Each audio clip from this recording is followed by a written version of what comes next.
Check the back seat. All right, come here. Check the back seat. Gets in your head, right?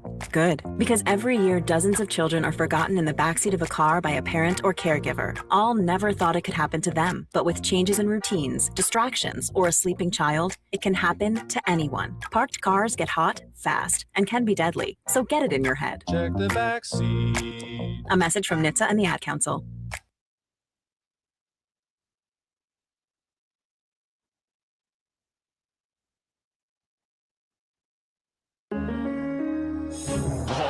Crossover. Oh, killer crossover. Just crossover. It just crossed him over. Absolutely. Another victim to the crossovers. Cross him up and sit him down.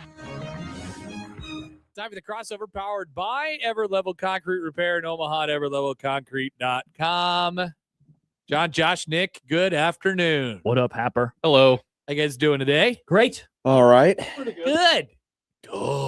What's up with this comment from Mike? Oh, no. I went back and listened to the first 10 minutes on the radio replay last night. What does that mean? I didn't What, get it. 10 I minutes? didn't get the video started in time What? yesterday. What happened? I just found out about this like 20 minutes ago. my flow was off yesterday, His flow was off.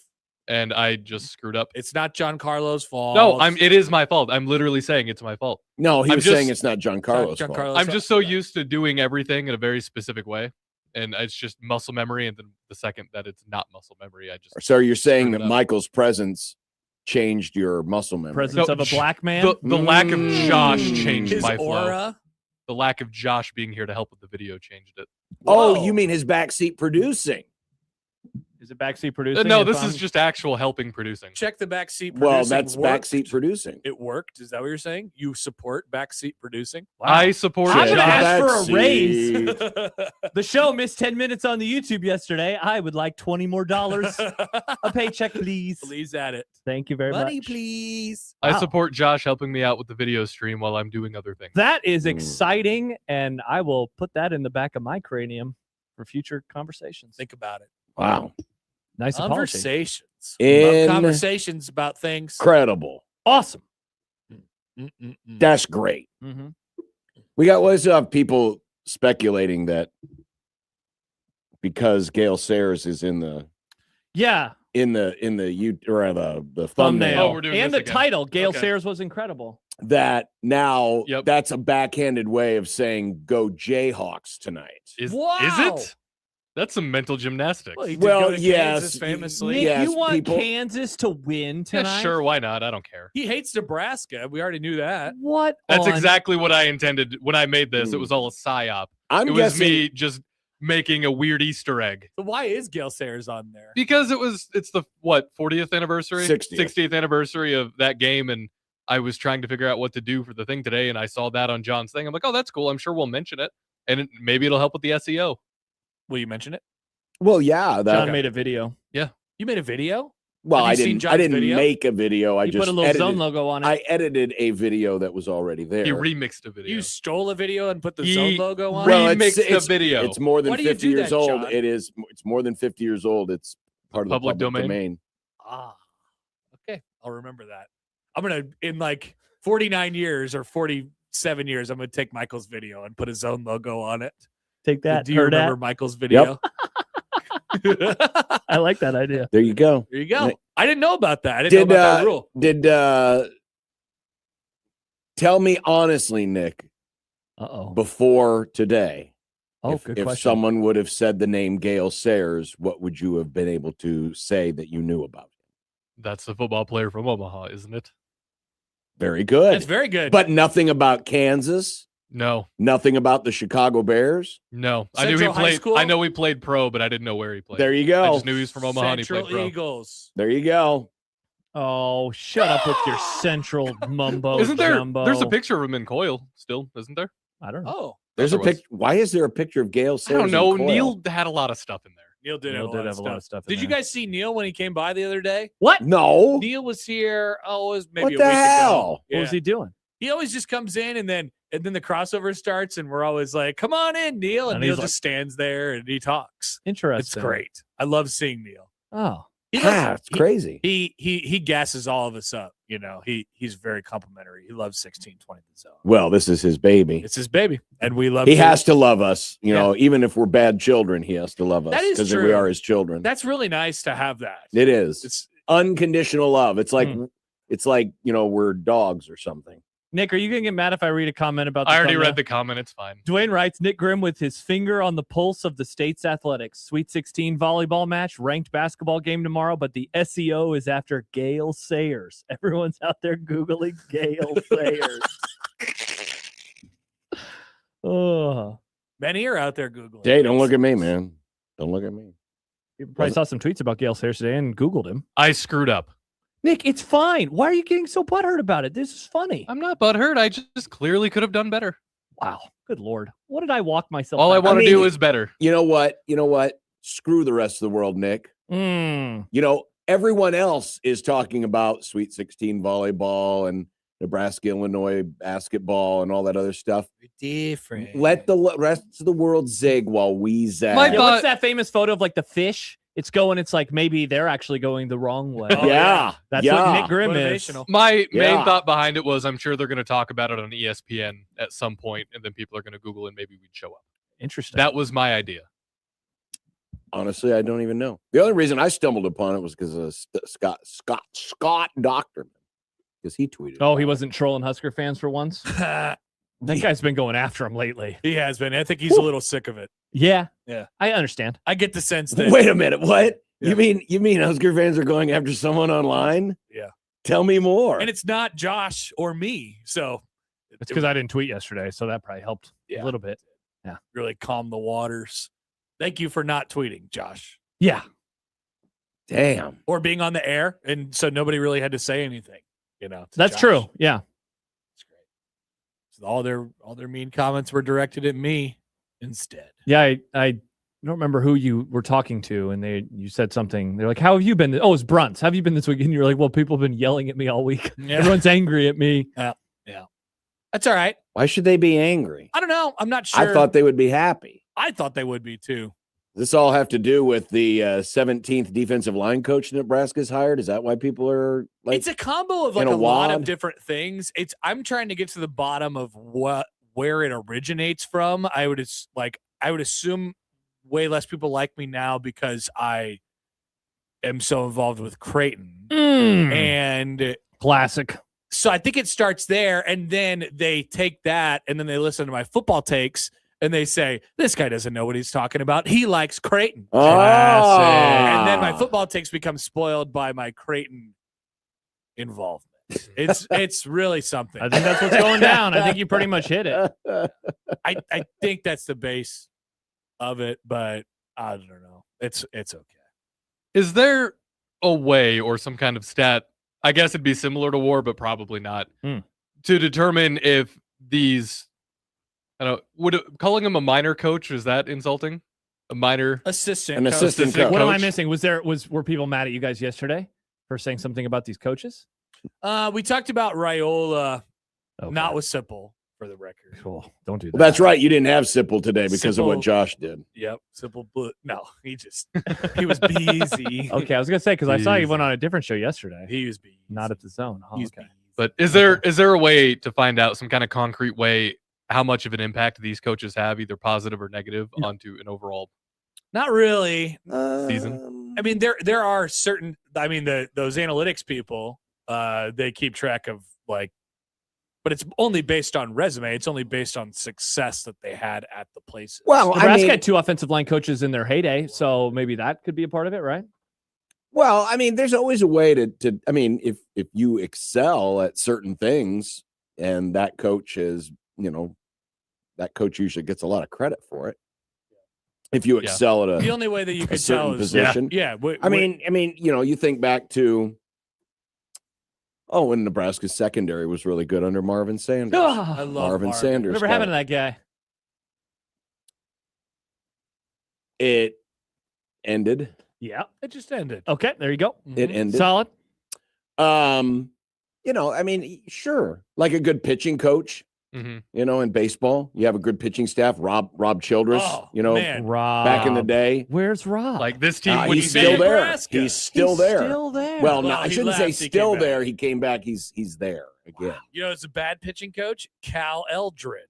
What happened to that guy? He sucked for the Royals for like 3 years and got fired. I don't know about the Royals pitching coach. I thought this was more Nebraska conversation, Happer. Well, it's No, any it's just any it's assistant coach. any assistant coach. Yeah. Assistant I coach. see. Any Okay. assistant. I Coach. was just curious if there's ever been a time where an assistant coach really felt like they made or broke Wait, the season. so like an assistant to the main position coach? That's what you're talking about, right? No, he's just talking about Oh, any position. yeah. coach. Oh, absolutely. Oh, yeah, we see that all the time. Yeah. Sorry, I misunderstood. I thought Nick was talking about a position group that had 2 coaches. My No, bad. He's not. oh no, sorry. Oh, yeah.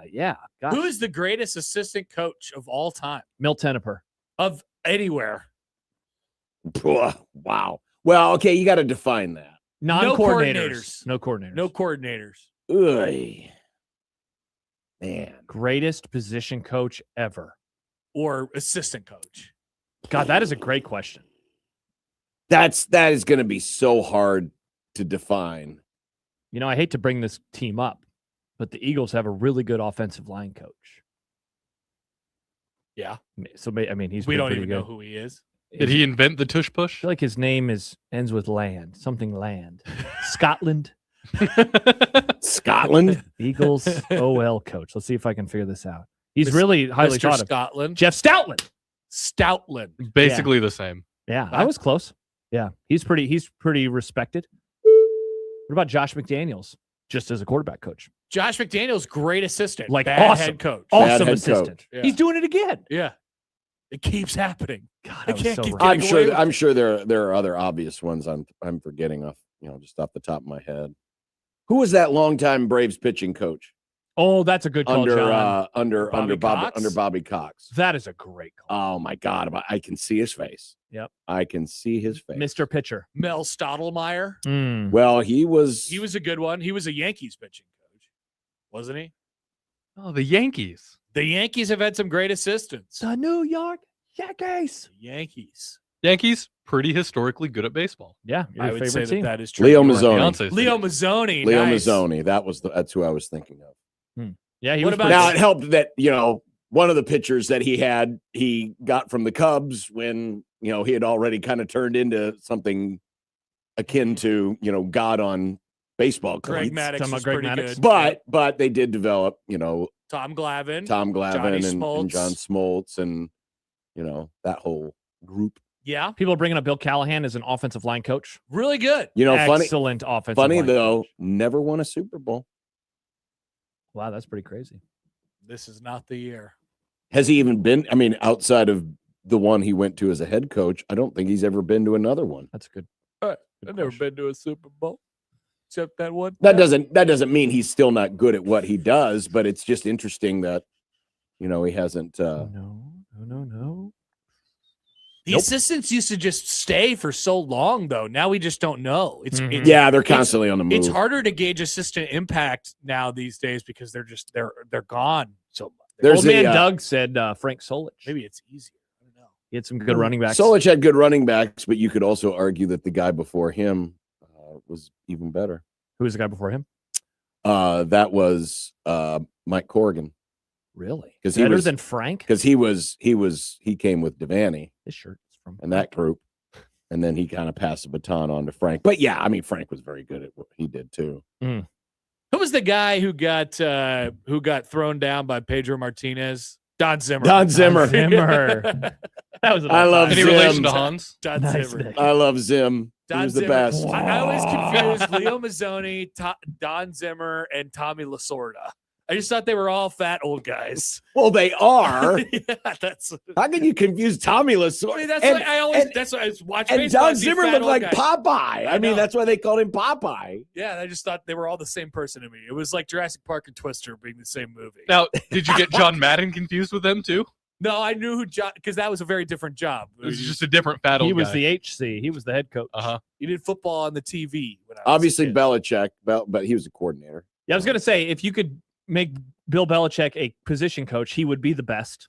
Yeah, unfortunately, he's not. Like, there was a time period where people were like, seriously, if he was the position coach, he would be the best position coach of any of the position coaches of any position in the NFL. Because there was a year, I can't remember which one, but people think he started calling offensive plays, and their offense was awesome. Now, that's I think right. it was after McDaniels left. One of the 2 times he left, Belichick started calling the plays. I don't think it matters anymore. But what about McDaniel? Mike McDaniel? Mike McD. I mean, he was pretty good. Yeah. He was pretty good. The first Famously couple never years in won a Miami Super was Bowl. great. Not enough time though. Not enough time spent. Yeah. TSL. I mean- Yes. Not enough time spent listening. Oh, I almost just. Ooh. What's wrong? What's up? Did you I just had staple your stapled my finger? Finger. Oh, Happer, don't do that. It's okay. That would have been quite the moment on the crossover. Connor's not Fidgeting gonna with be a there. stapler? Connor staples his finger.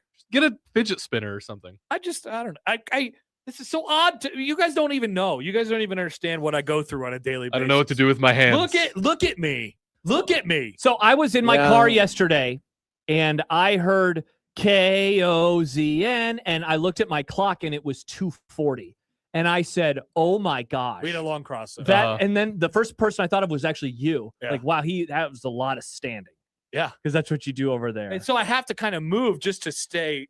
Mr. Shimmy. Yeah, you don't wanna lock your stand up knees. straight. I have to go Yeah. because the mic doesn't go. If only we had a better Yeah. studio that was conducive to the crossover, And I or can't. guests in studio, Or just conducive to radio, And period. you can't put a chair right here because then if there, I can't see anything. If there's, I want to be able to see. plus your legs, you'd be. You'd be There's- banging your yeah. knees. banging your knees on these. That's where I knobs sat when down I was here. an intern, and it was Oh, terrible. really?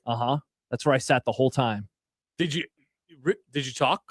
Occasionally, they would let me, but not very much. Nice. I was usually just sitting there uploading the podcasts. God, what a lazy time, man. Where No, they it had was one person to. Was it that hard to upload the podcast? No, but then Lacey could do other stuff. It'd be great if we had another person Like- to upload the podcast. Like what? I don't know. I don't really know because back then the producer had like 2 jobs.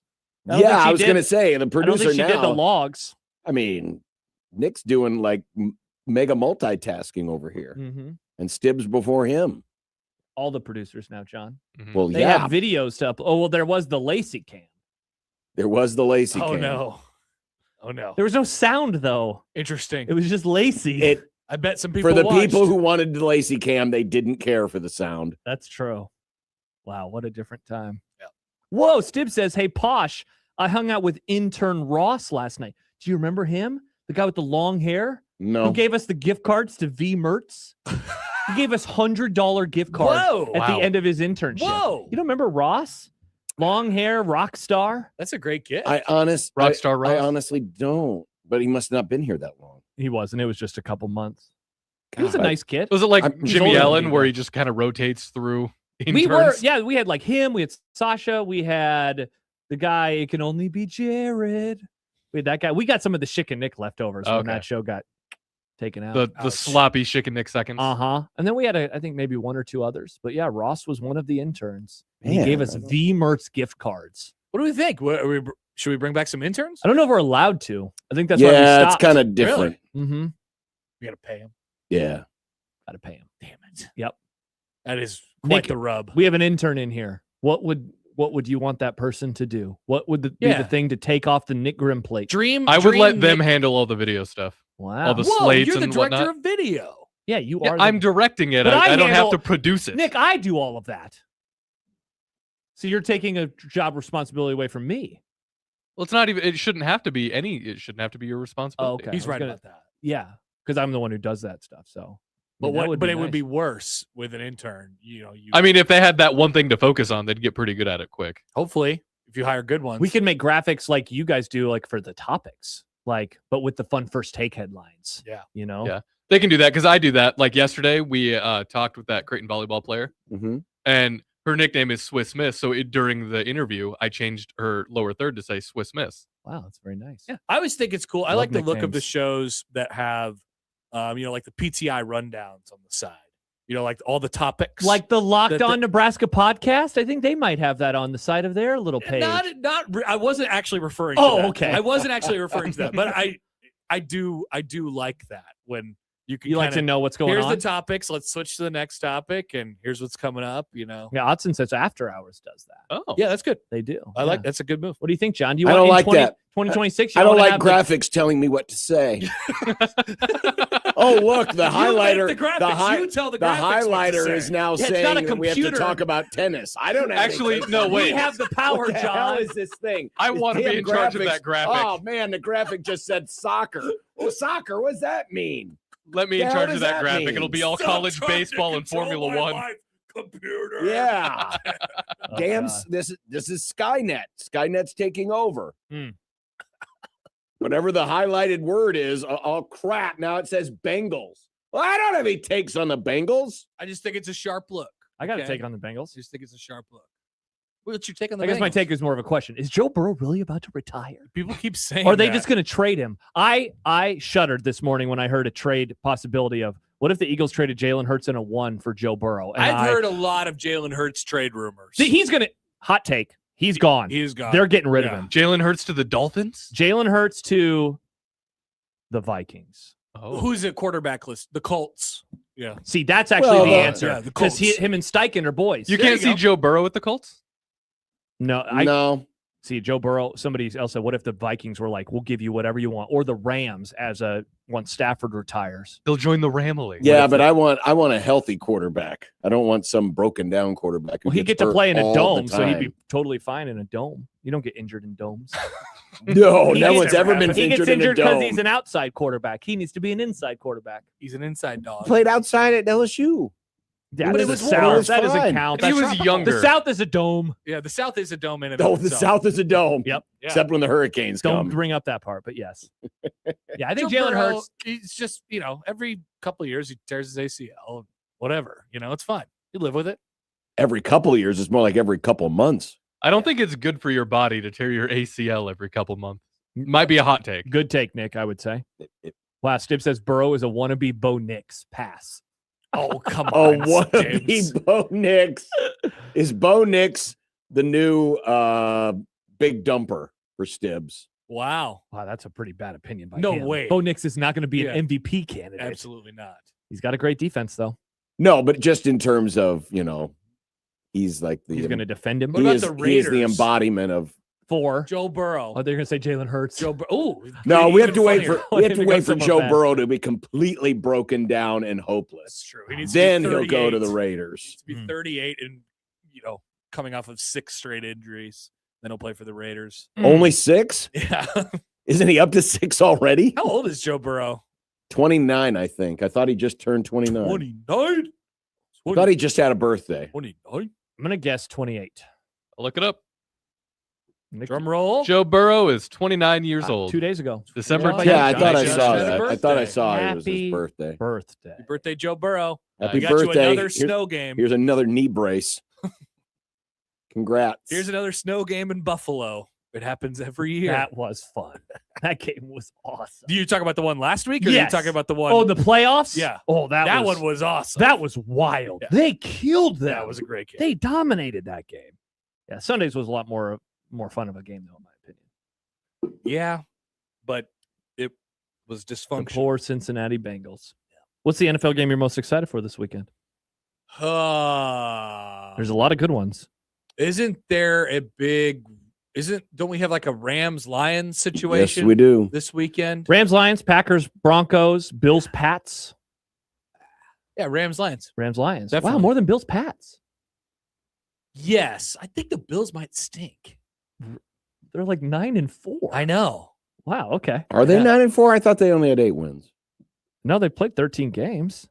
They're That's why I doing thought this they were thing. Oh, 8-5. yeah, where they're they'll- 8-5. They're like they'll stink for 2 weeks in a row, and then they'll get everybody off their backs by beating somebody good. See, but And then I'm like, Yeah. oh, are they- 9-4. but I don't know. I'm smelling it. See, but the loss that they had, that Texans team is awesome. Yeah, no, they're good. There's no shame in losing to the Texans. At least the Yeah. defense is. No shame in losing. Now, to the Texans. Dolphins' loss was horrible. Yes. Wow, that was a stinker. Yeah, they got That was poo-poo.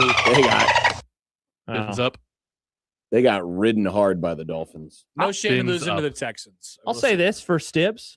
I think people are short shrifting the Broncos I ahead of this definitely am. Packers matchup. I definitely am. Everyone's like, yeah, Packers. I'm like, have you seen that Broncos defense, man? Oh, I'm just shortchanging the Broncos as it pertains to the playoffs. Me too. But Okay. this game, I like them. Oh, well, they're in the playoffs. They're going, baby. No, I know they're going, But people are like, there's no way. in the playoffs, during the playoffs. Well, but people forget they're going to be playing other teams in the awful football conference. John, So somebody's got to win that crappy league. I'm starting to think it could be the Houston Texans. With that defense, of course. That offense, though, is. Yeah, but they do And- enough, and they have C.J. Stroud. And they have But if good you feel play- that way about the Broncos. Yeah, they have C.J. Stroud. Oh, there's another overthrow. Oh, and there's another No, but overthrow. so do you- and there's another overthrow. Why do you like the Broncos more than them? I didn't say I like the Broncos more. I'm just saying it's not a good conference. Aren't they two sides You're of right the same about that. coin? Yeah, You're no right one's about no one's debating that, but somebody has to win it. Sure that they do. But I would trust the Broncos more than I would trust the Texans. How come? Because I think the offense for Denver is better than Houston's. Interesting. I'm not out on offense. Bo Nix as much as other people. I'm not saying he's great, but I'm not out on him as much. Let's as see if we could back others. John into a corner of saying he likes Bo Nix. Excellent. What is it that you like about him? Very easy Done. name to say. All right, there we go. He likes him. Don't have to worry about his name stretching too far on the back of a jersey. So It it does looks, look good on the it looks back like of a his Pete jersey. Cole Armstrong thing. Yeah. It is very easy to read. Yeah. Knicks. Knicks Knicks. 10. It's a great look. Great look, He's a great looking I guy. bet they wear those especially with- garbage uniforms. especially when they wear the real Bronco uniforms and not that Poor Steve. crap that they have now. Nix is a really cool last name. Yeah. Is it? Yeah. Bo is a cool first name. What's his real first name? Bosov. Is it like Bo Cephas. Carl Eugene. Bo Nix or That'd be awesome if it was Carl. Whoops, I wrote searched Carlito Bo six. Nix? Bo Nix. Bo, first name. No way. It's Bartholomew? Bo. It's just Bo. What's up? Name Oh my kid my- His name Bo. is Bo Chapman Nix. What's Well, Bo's- I mean, what's his Bo's dad, dad's his name? dad was a football player too, so he probably had a little bit of the brain damage. Yeah, his dad played at Auburn. His dad is Patrick. Yeah, I remember Pat. Thank you very Bort. much, I'm Patrick. gonna name my kid Bo. Wow. I want to name my kid Bo. He's a head coach He's basically head order. in Alabama. Cool. Phoenix City Central High School. Whatever the hell that is. Wow. You know, look at all these teams, and I look at their quarterbacks, and I say, no, thank you, no, thank you, no, thank you, no, thank you, What about Buffalo? They have Josh Allen. thank you. Yeah. Thank you, but then the rest of the But team. the rest of the team is a stinky. No, The rest of the thank team you. is pretty icky. Yeah. I don't know. I don't. What about the Steelers? No, absolutely not. All right. No, thank you. No, thank you. No, thank you. What about, People forget they beat the Ravens. man, if you were to do a most likely AFC they champion? suck though. Yes. Who would you start with? Who would I draft as my AFC Let's do that. champion? Let's do this. AFC champion Happer, you draft? get the first overall pick. Oh, In the that's AFC terrible. I don't want the Champions first draft? pick. Sorry, you got Why it. did you give me the first You're pick? the guest. That's not fair. This is now the Unsportsmanlike Conduct crossover. You are our I guest. want the third pick. Or the fourth, maybe. Odson says, Josh Allen, I could watch Sinners again. Will Buffalo be spitting in anyone's mouth? Happer? I would like to draft. This is awesome. I would like to draft the New England Patriots. Whoa. I hate it. I don't stop saying that. I What's hate it. wrong Let's just with go you? I went through my clockwise. head of 6 teams and I hated all of them. You're disgusting. I hated John, all of them. number 2 pick. The Denver Broncos. Awesome. I get the Bills. Let's go. Who do you got, Nick? The Chargers, I guess. Perfect. I got the Texans. That's who I could have drafted number 1. That's a good one. Yeah. That's not fair. Who else is making it from that crappy Teams on the board that are still Steelers? in the playoffs right now are the Jags and the Steelers. I'll take the Jags. Rats. That was going to be my pick. Well, I'll take a flyer on the Kansas City Chiefs. Interesting. Oh, I'll Homer. take a flyer. If So they- we've taken the top 2 in each division now, right? We haven't taken the Steelers. We haven't we've taken not the taken Steelers. the- so we haven't taken the AFC North. We haven't right? taken anyone in the AFC North. Does Nick not get a second pick? No, Nick gets a second pick. Has the Steelers, I second pick guess. hit the Nick? All right. So the top 2 in each division, sans that division, are chosen, and the second team in that division is Baltimore. So we picked 3 teams from the West, 2 teams from the South and the East. You've and picked then Buffalo, right? I picked You Buffalo. picked Buffalo. Yeah. right, so Are we doing another round? We're picking 12 I think teams? we're out. We're out. Yeah. There are 12 teams that are still alive. If No. you want to pick any more. Yeah, I mean, you could, okay. How about a wild card round, like a team who probably won't make the playoffs, but So that would be one more pick. One Yeah, more would be round. one to get us to 12. All right, Happer. So the teams on the board are still the Steelers. yeah, no, he No, picked no, the sorry. Steelers. Who did I forget then? The Ravens, the Dolphins, the Bengals. Who have we forgotten? Who did we miss? See, there are not enough teams Like the left. Raiders, Because the rest of them have like No, three no. wins. We because we did 3 rounds, we should have 12 teams, right? So the teams in the No, top we only 12 did We've two only rounds. done 2 rounds. Mhm. No, I know, but 3 rounds should equal 12 teams. Okay. There are 12 teams that are still alive in the playoffs. So I'm trying to figure out who did we forget? We didn't pick Cincinnati. We didn't pick Miami. Indianapolis. Oh, Phil Rivers. Well, he's hurt. He can't play no more. What do you mean Phil Rivers is No, hurt? Phil Rivers, Oh, Yeah. Phil Rivers. Yeah. I'm sorry. Yeah, you're thinking of Daniel Jones. Grandpa Philly. Yeah. Old Man Rivers. Okay, give me the Colts. Okay, John. I'd like to trade my pick for a I'll take it. mound Here, of I'll Take the magic Bengals. beans. Take the Bengals. Take the Bengals. Fine, I'll take Take the the Bengals. Bengals. Ravens. Dolphins. All right, there we go. Should we do the NFC? Sure, I like this game. Okay. This is fun. This is fun. Dibs on not being the first pick. I'm All right, not what the is first- it? I'll take the first pick. John, Yeah, it's a good choice. My boys. Good choice. this is actually really All hard. right, we have to write down who we chose. Yeah, we should have. We could have made a graphic. There are 11 teams, by the way. Yeah, but if we available make in a the graphic, NFC. then the graphic's going to tell me who to pick. Nice. That's not fair. Okay, hold on. Let's go through it real quick. So I got Houston So you're going AFC first. and New England. Well, let me do New England and Houston. By the way, Lowdown says, wow, no Colts love with Rivers. No, absolutely No. not. They are going to, he's going to break his body. I don't I think my cannot tingle believe went I don't this know if far. he will. He's got John- enough. He's got enough grandpa fat on him Look who now. they're He's playing. John, playing. give me your 3 AFC picks. Who were they? Who did I pick? John picked I the. picked Denver, You picked Denver. somebody, and the Bengals. Who was the second pick? I don't remember. Did you pick the. You didn't pick the Chargers. I No, picked he the Did you pick Chargers. Jacksonville? Jacksonville. That's who I took. Okay, Josh. Happer, I had the Bills, I had the Chiefs, and I had the Ravens. Wow. Last year called and said that it's a great draft. Hey, I'm hoping for Buffalo. That's all Nick. I. I had the Chargers, Steelers, and Dolphins. All right. My Honestly, pink pen ran out of It's ink. probably going to be one of you guys. I mean, you guys had the first 2 overall picks. All right. So John started the NFC. He picked the Rams. So it's my turn. God, this sucks. It's either Packers or Seahawks for me. I'll go Green Bay. Damn it. I'll go Seahawks. Sorry, my pink pen ran out of ink. You need a black pen? Yeah, I got one now. Okay. So who do we pick here? Rams for John, Packers for me, Seahawks for Nick. Seahawks for Nick. Okay. Who you Right. got, Happer? All right. I'm going to have to take Panthers sitting right there. No, well, Your favorite team. the obvious choice here would be Philly, but I don't want them. Are they the obvious choice? You didn't want the first pick. This is your punishment. Yeah, now. that's true. Now you have to You pick get Philadelphia. stuck with the last one. Oh, it's the Lions, I guess. I'll take Whoa, they're not even in right now. That's crazy. Yeah, I'll take. Ooh, Okay. the I'll take Lions. the Lions. John, will you now pick the Eagles? Frisco. Oh, that was going to be my pick. Bears. I'll do Eagles. All right. We don't need to do another round. I mean, there's only 3 teams left, actually. So, Happer still needs his last pick. Who are they, Josh? oh, Happer. Yeah, Happer. So, okay. So the teams that well, I got screwed on this one. there's one team that's in the playoffs that you haven't picked, and that is actually your team. It's the Panthers. Other contenders still alive are the Bucks, the Cowboys, and the Vikings. Okay, Panthers. Yeah, that's an easy one. Yeah. So then there are only 3 teams left, and there are 4 of us. So we can't even do another round. All There you right. go. Good work, everybody. So 2 rounds of NFC teams, 3 rounds of. Oh, yeah. Are So- we going to do our NFC wild card? Here's There's the, not enough teams. There's only 3 teams left. here's the recap. John, will you have a Super Bowl champion out of Denver, Jacksonville, Cincinnati, the Rams, Yes. or the Frisco Niners? Wow. I can't believe he picked the Niners.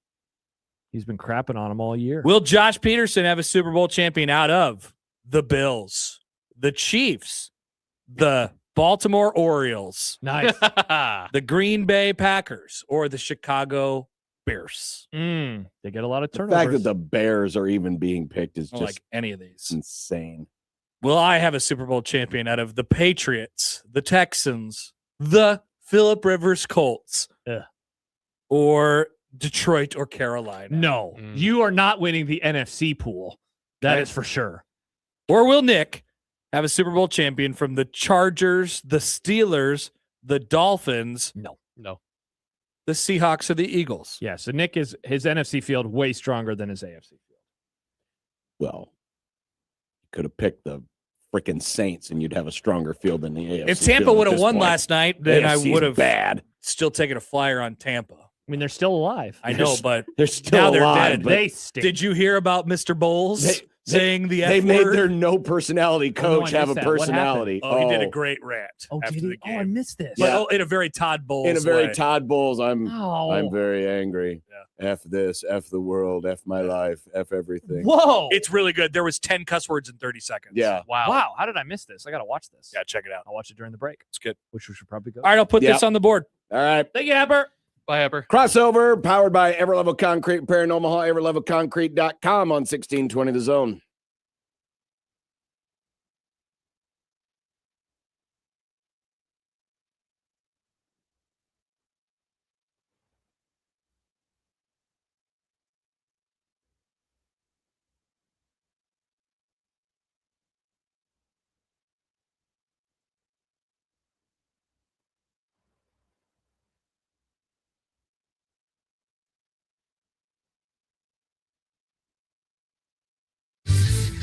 Your Omaha area forecast from the Boys Town Ear, Nose, and Throat Weather Center and KETV News Watch 7.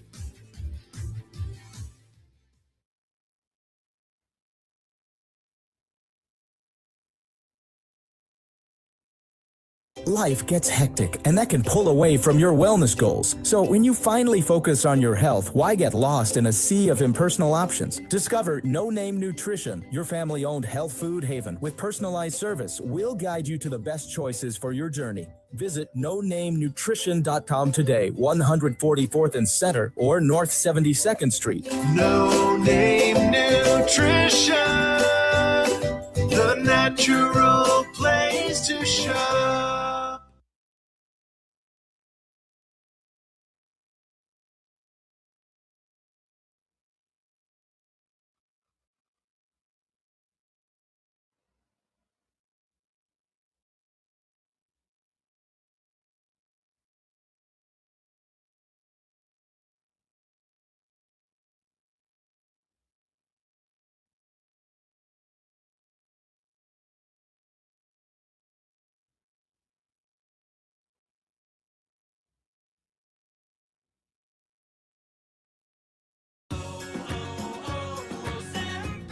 Hi, I'm Chef Franklin Becker. You know the jingle. Now discover the facts about Ozempic, a GLP-1. There's only one FDA.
KOZN. Unsportsmanlike conduct on 1620 The Zone. Husker Athletics, Creighton, and yes, UNO. Don't miss a moment, they'll give you your fix. They're on every day from 2 until 6. Spend your afternoons with John, Josh, and Nick.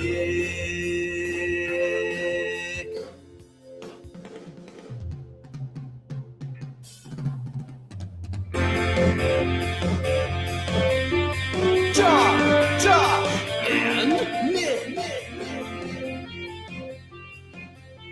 They'll show you what sports talk really is. One Beer Friday is here. The weekend is upon us.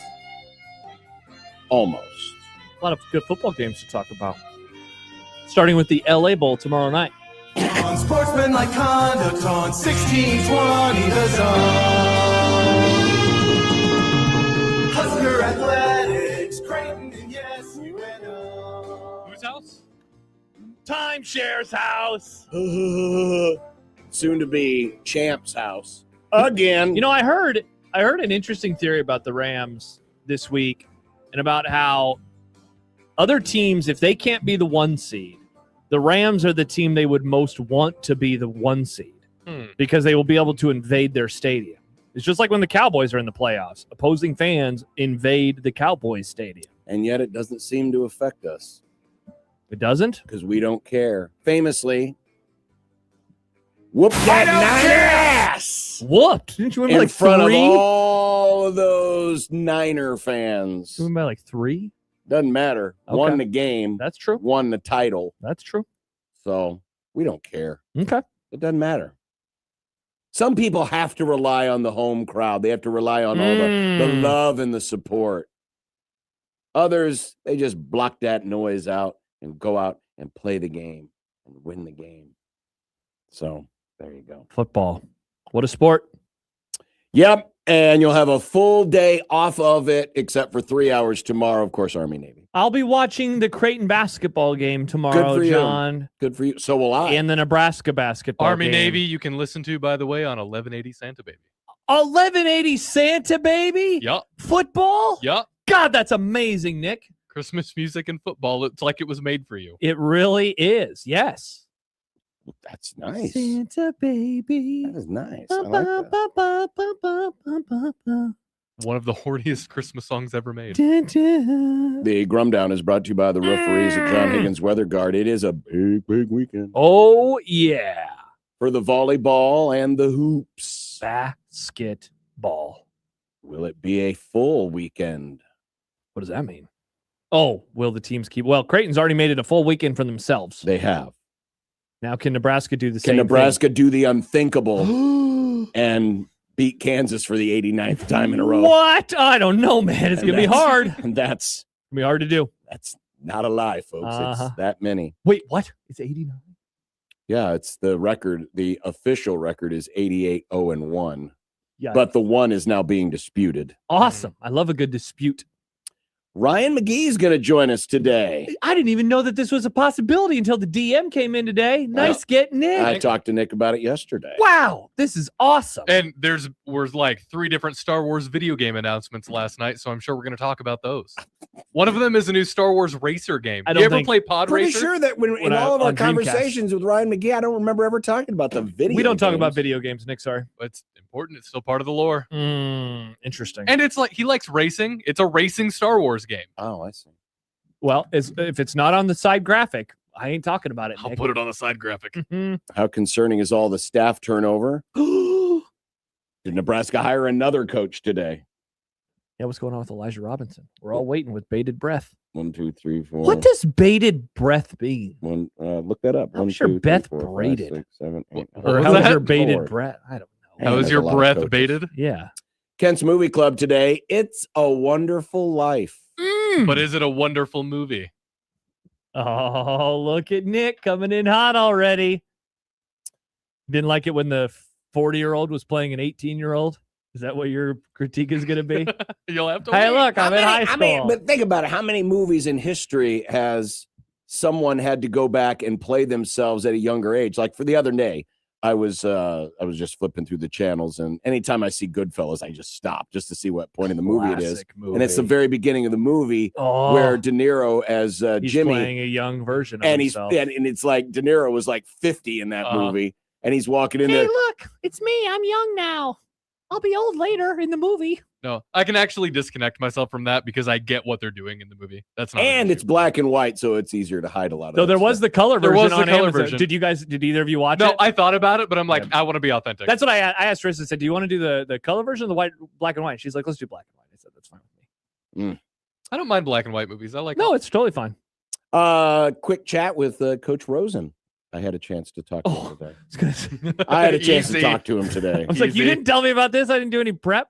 You don't have to worry. The look of terror. Well, I want to know who our guests are. The Sharon Moore saga, day 3. Yikes! It's more depressing by the day. It just gets worse. Yeah, it's like I don't even want to have any jokes anymore. It's just kind of sad now. The yes, the reason for the thumbnail. Gale Sayers. The 60th anniversary of Gale Sayers' greatest game. People forget. SEO.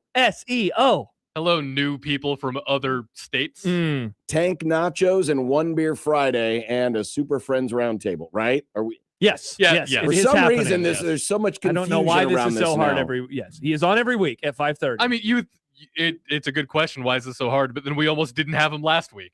Now that was because of John's phone. Okay. Yeah, and because he thought our delay was going to be horrible, but it was barely noticeable.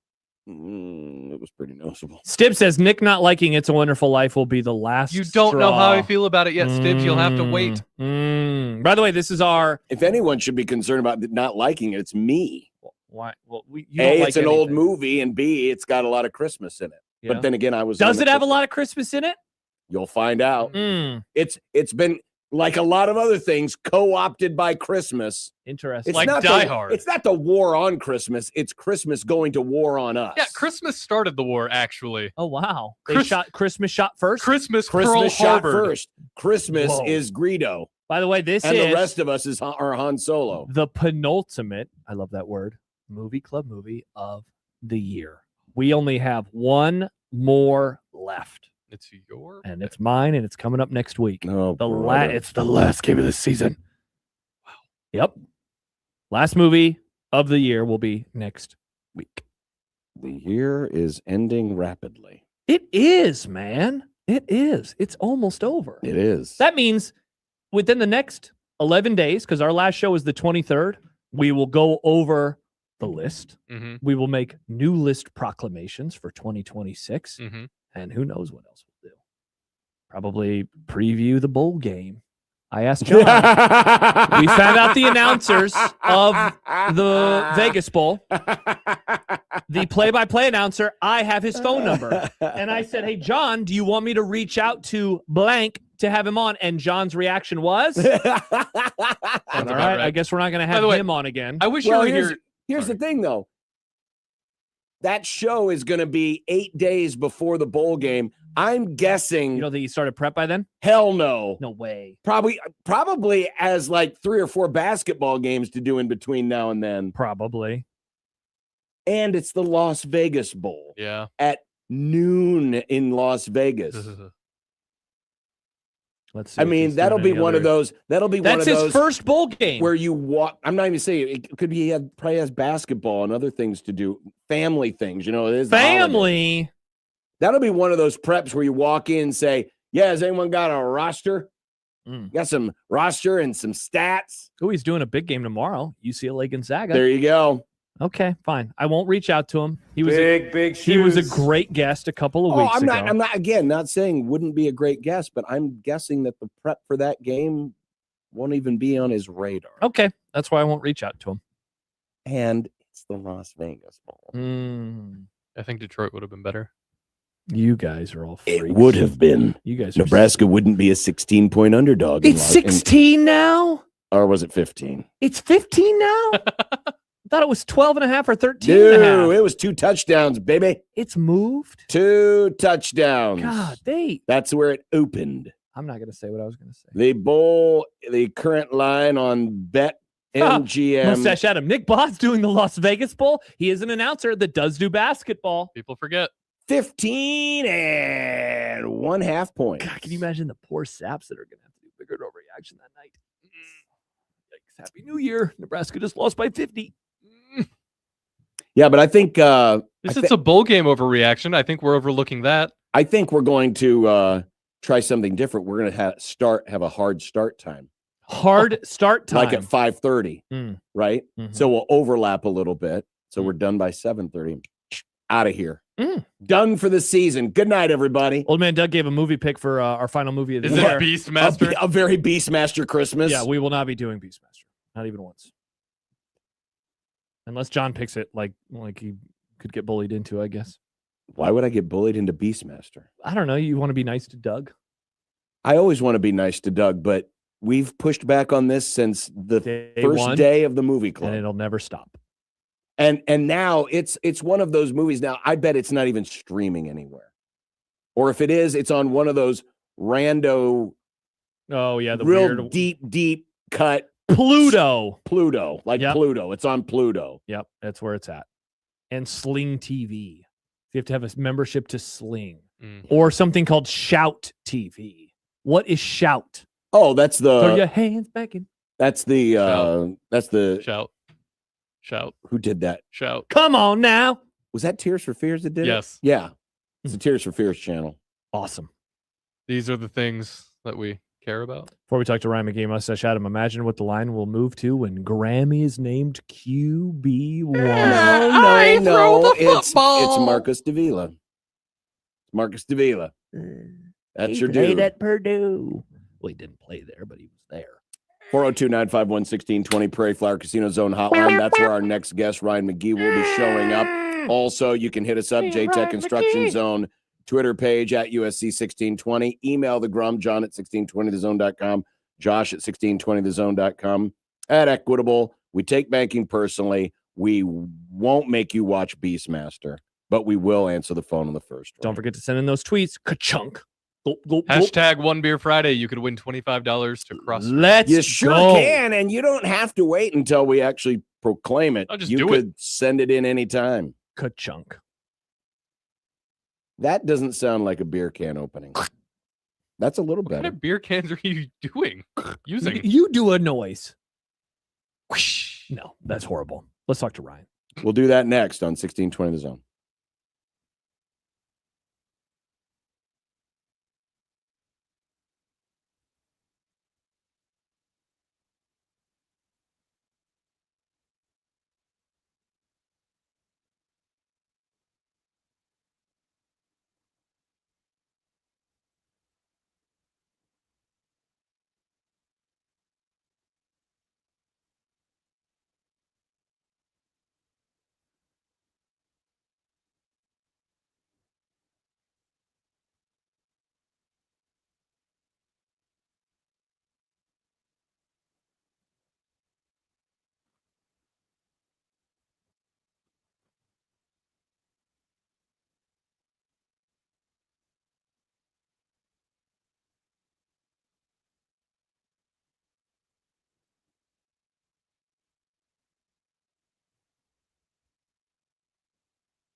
I got a bad feeling about this. They shut down the reactor. Will be destroyed for sure. This is madness. Do what must be done. Do not hesitate. Show no mercy. No. Try not. Do. Or do not. There is no try. The Force will be with you. Always. We're doomed. We're doomed. You should have seen Nick's face light up when he was calling our next guest off the air. And our next guest brought up the Star Wars video game because Josh and I scoffed at the idea of, when we have Ryan McGee of ESPN on and we talk Star Wars, I don't think we've ever talked video games, to be honest with you. No, not one time. And then Nick's face just lighting up. Like a kid on Christmas morn. Yeah, like a kid on Christmas morn. My question for you, though, Ryan McGee, is how will Jabba the Hutt's lawsuit against the Star Wars Racing League impact the future of the sport? Yeah, it was funny because, as you know, I was living that story yesterday. Yes. And, them steps to the courthouse and all that crap. But this thing hung over the sport forever. And so last night, literally my brother texted me and said, look at this. And it was the trailer for the racing game. and he said, you're going to build a Denny Hamlin just to wreck him, aren't you? I go, yeah, probably. So how in all your career, you've covered so many cool things. You got to call a game from a freaking blimp. Yeah. Forgot about that. Where did covering a trial featuring, of all people, Michael Jordan and the biggest sanctioning body in American motorsports, where does that rank for you in terms of your excitement level? It was bizarre. And the good news is, selfishly, I was not there every day. Yes. Like, Jeff Gluck and Bob Pockris and Jenna Fryer and all my longtime friends, they were all there. And then, and quite honestly, Sports Center didn't care until we're like, hey, Michael Jordan's going to be on the stand today.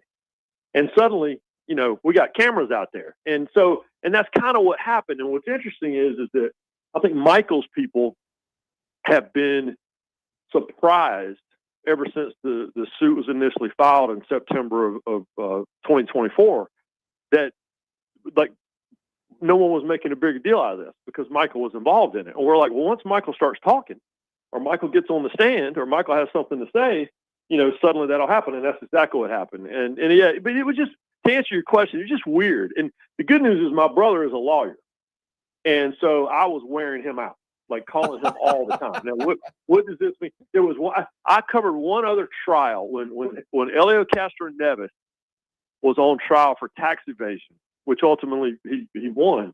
And I had to go down to Miami, and I sat and it's funny because you think it's going to be like the movies, and it's not. And so I'm calling my brother went to Gale Law School. I'm calling him all the time. What does this mean? What does this mean? And it was weird. It was super, super weird. The Cliff's notes of this, essentially what happened. Yeah, what are we talking about here? I thought, Ryan, you were coming on to talk about the playoff. So this is way over my head right now. Well, you can talk about the playoff if you like. But so I'll give you the short version of what happened. Is that, as you guys know, NASCAR is a sport built on independent contractors. Yep. And the biggest complaint from people who invested as team owners, and I saw this with Ricky Rudd and Darrell Waltrip and Bill Elliott, all those guys went bankrupt in the late 90s, early 2000s because they all became team owners. And then one of the saddest things I've ever seen was watching Ricky Rudd auction off his race team. He just won the Brickyard 400, and he's auctioned off his race team for pennies on the dollar. And so the owners wanted to create some sort of equity. Like, they will call this money in. It's not franchising, but kind of make it that. And so NASCAR came up with 36 charters, which are basically a guaranteed starting spot, guaranteed money from TV contracts, and guaranteed money from every race. But they weren't permanent. Like, these charters were just like renewable contracts. Yep. And so when Michael Jordan got involved, and he, of course, comes from stick and ball sports, he's like, we want this to be like a franchise. And so that's the case they won. Now the charters are permanent.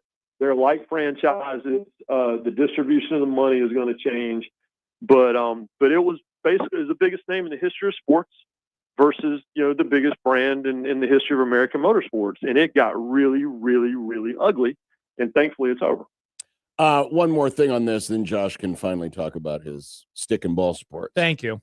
But does this have because like you said, taking these charters and going from being temporary or contractual, like every 4 to 7 years, to being permanent, essentially makes these race teams like NFL franchises where, now the charter value is worth, many times more than it is because it's a guaranteed spot for life, right? It's a guaranteed starting spot. It's guaranteed money from NASCAR for life.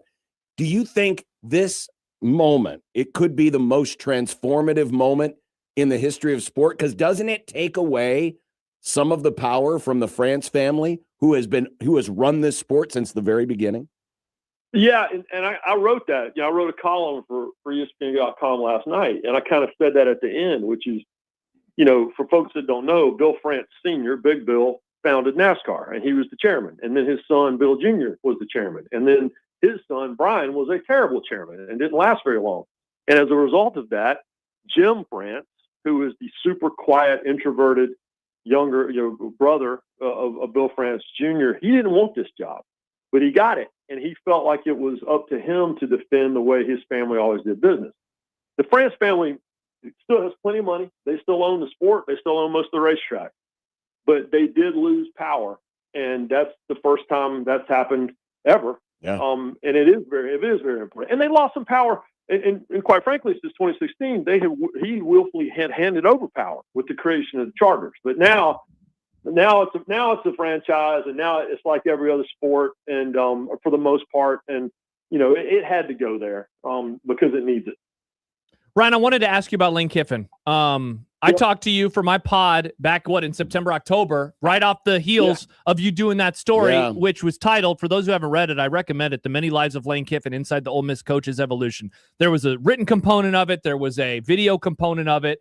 How surprised were you to see how he handled the end of his job at Ole Miss? Like, do you feel that he got one over you in any way, given how he talked back in, the early part of the season compared to what he would ultimately do at the end of the year?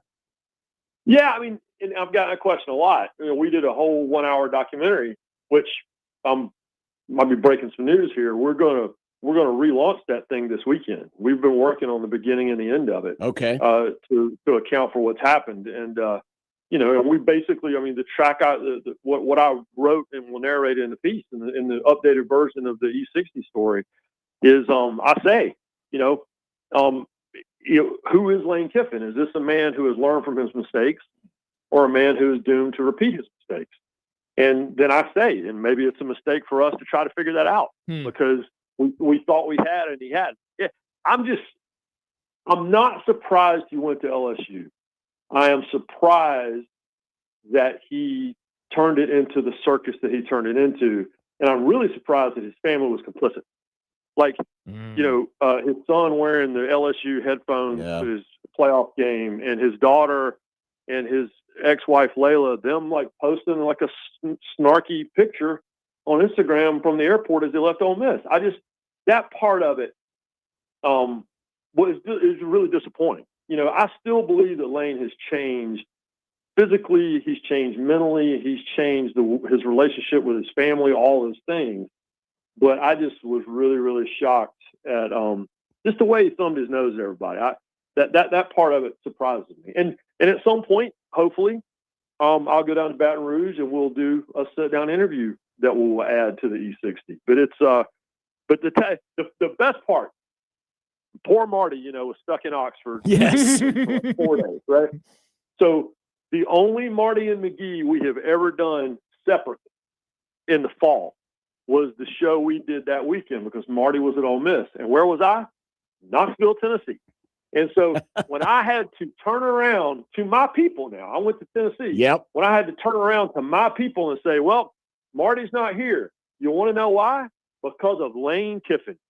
the reaction from those people, it was one half booze and it was one half shrugging their shoulders at me like, damn, dude, we tried to tell you not to buy into this.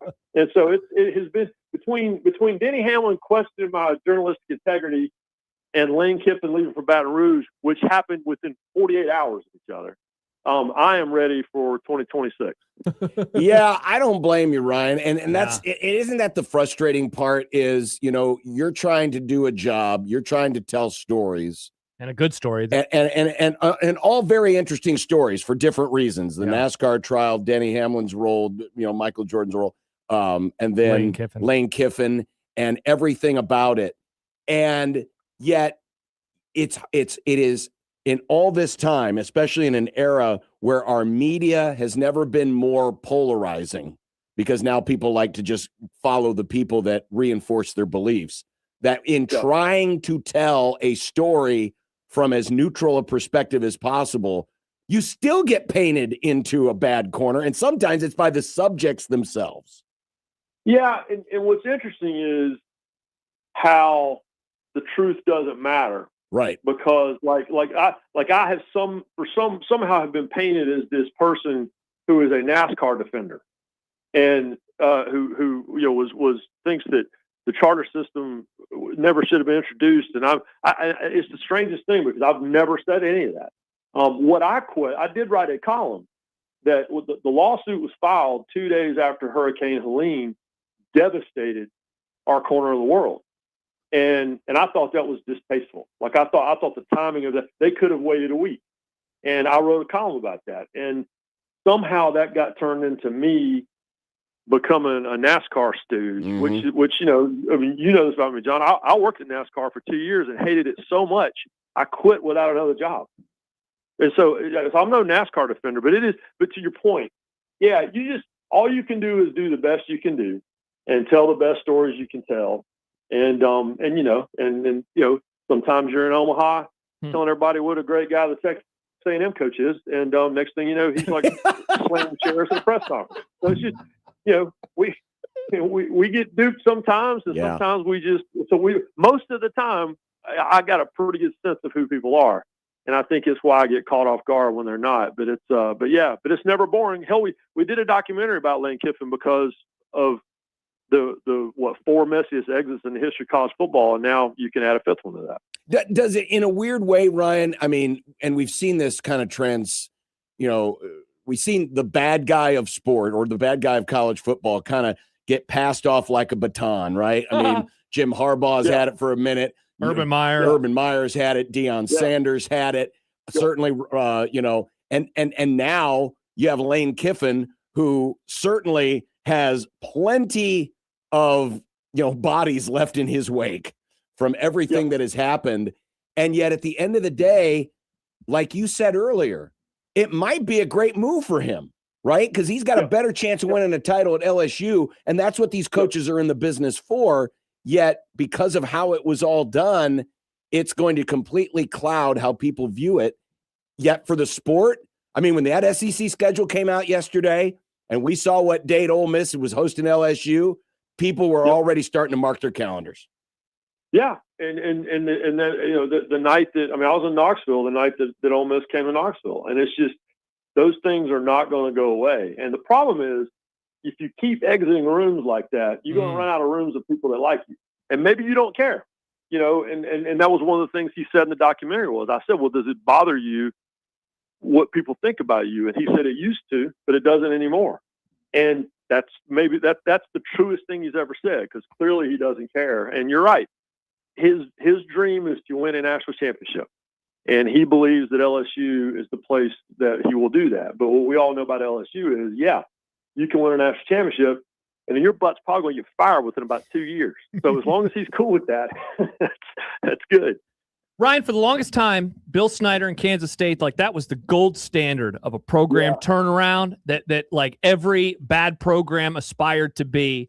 2 years of Curt Cignetti, of course, there's not the longevity yet, and I don't think there ever will be, because I don't think he's going to coach as long as Snyder did.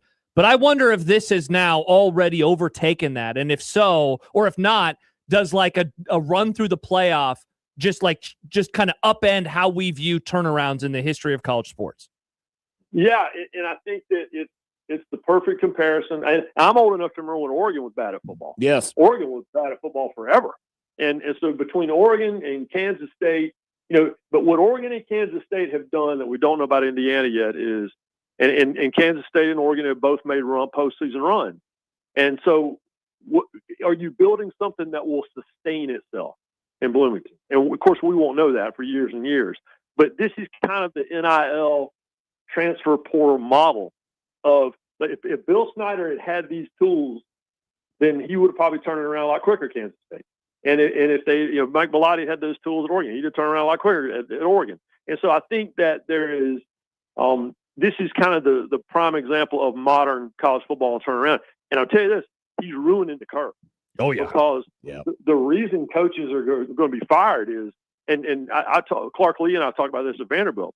You kind of ruining the curve for everybody because you're taking programs that have always sucked at football, and now you're not just winning games and having a nice season. You're backing it up with another season, and you have Heisman Trophy candidates, and you have postseason playoff runs and all these things, conference championships, and ranked number one. You're ruining it for everybody because it used to be you had 5 years, right? You get the job, you got 5 years to figure it out. Now you might have 2 because your athletic director and your boosters are going to go, well, damn, Vanderbilt did it, right? Indiana did it. What are we doing? So, but it's fun to watch, man. And I keep picking against them. I pick against them every week. Like, well, this will be the end of it. And all they do is keep winning. And but it's a great story. And I would be really shocked when I go down to Miami a month from now if they're not there. Yeah. I assume Georgia is the SEC's best hope for this. Yeah, I think so. I think that the Ole Miss situation is fascinating. Very. Because I would love to see. I'd love to see them. I think the nation would get behind that team. I really do. Yes. Because of everyone's, what we need is a common enemy, right? And the nation has a common enemy in Lane Kiffin right now. So I would love to see Ole Miss, make a run. And I am a Marcel Reed believer. I think Texas A&M has potential. I think they just, they were going to lose a game at some point. They just happened to lose it in the biggest game that they play. But I think that there's potential for a few of those teams. But I was at the SEC championship game last weekend, and Georgia has a walk about them right now. And the thing is, they've played so many close games against really good teams, and so and on the road. And so I don't think you're not going to be able to throw much at Georgia that they haven't seen or experienced already. Ryan, we get you for a little breaking news. How about this? Utah just announced that Kyle Whittingham is stepping down after the bowl game against, of all teams, Nebraska in a few weeks. Yeah, and I have the biggest man crush on Kyle Whittingham. Like I write these essays for Game Day every week. Yeah. I wrote one a couple of years ago when they were at Utah, and it was all about, he's like real life Paul Bunyan. Like that, one of my most fun days I've spent in college football was with him in his office. And I said, well, were you ever tempted to leave? And he literally opened the curtain to his office. And he goes, look at that mountain. I go, yeah. He goes, why would I leave? And he said, my mountain bike is in my office. And he pointed at it. And he said, and my skis are on the roof of my car. He said, I call my wife and I say, what time is dinner? And she says 7:30. And he goes, and I look outside and I go, well, am I gonna ride my bike today or am I gonna ski today before dinner? He goes, why would I leave? And so, and what he has done there is really remarkable. Mm-hmm. And but yeah, I don't like thinking about him not being involved in college football, but I'm also happy that he's going to get to go skiing all the time. Amen. And by the way, today, the 3rd anniversary of losing Mike Leach. Oh, wow. Yeah. It was, man, we went to Starkville a few weeks ago, and Marty and I went to some sports bar right there by the hotel to go to dinner, and literally hit the door, and there's a big frame portrait of him. And it says, we miss you, Coach. And I broke down. I just, you talk about the sport being better off with Kyle Whittingham, man. I felt it was really better off with Mike Leach. And so I miss him every day. I do. The 3 interactions I remember most with him. Very first one, we're doing the radio pregame show, pre-recorded earlier in the week. We always talk to the opposing coach. This is back when he was at Tech. And the first, I had no idea what to expect. I just knew this was a dude who was a Hal Mummy guy and it was all about, this weird offense. I didn't know anything about his personality.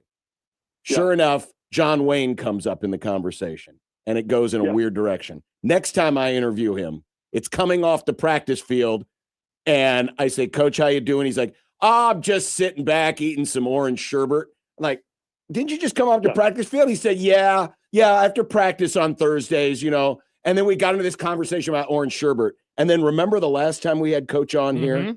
And I asked him the question, hey, the critics always say that you could never win at Nebraska. You remember what Coach told us? It was something like, well, we always win here or whatever. Yeah, well, something like, I won my last 2 games in Lincoln and I went 4-2 against him. I think I could have won at Nebraska. Just a great guy. Yeah, he's the best. And it was one of my favorite pieces I've ever written was my wife and I go to Key West usually once a year. And I wrote a piece just about just walking around Key West. And it was the first time I had been there after he had passed. And every curve, I can remember going to Key West when he was in between jobs, when he was between Tech and Washington State, and he had a great show on Sirius XM radio, and you would hear the roosters and all in the background. He'd be on his back deck, doing his radio show, and I remember standing on the curb with my wife, and we're just walking around. All of a sudden, this guy rides by on a bike, and he's got all these grocery bags hanging off of it, and all of a sudden, it just locks up the brakes, and he turned around, and he goes, what are you doing here?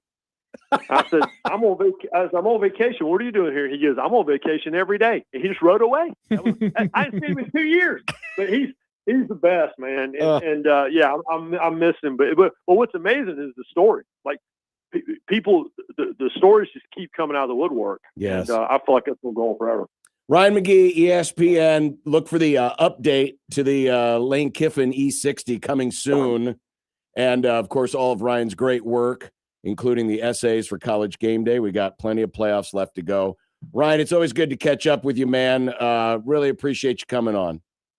Yeah, happy holidays, you guys. Always appreciate you, too. And but I don't appreciate you enough to come out there in the wintertime. I'll see you all in the summer. You can see us in the summer with our brand new big screens at Charles Schwab Field. They're both in left and right field now. I'm all for it. Yeah. I'm all for it. I ride around. I'm at the beach listening to you call games for the first half of the series, and then I come out there for the second half, and it's my favorite time of the year. It's beautiful. Thanks, Ryan. Take care, Ryan. Hey, boys. There he is, Ryan McGee, our good friend of the program.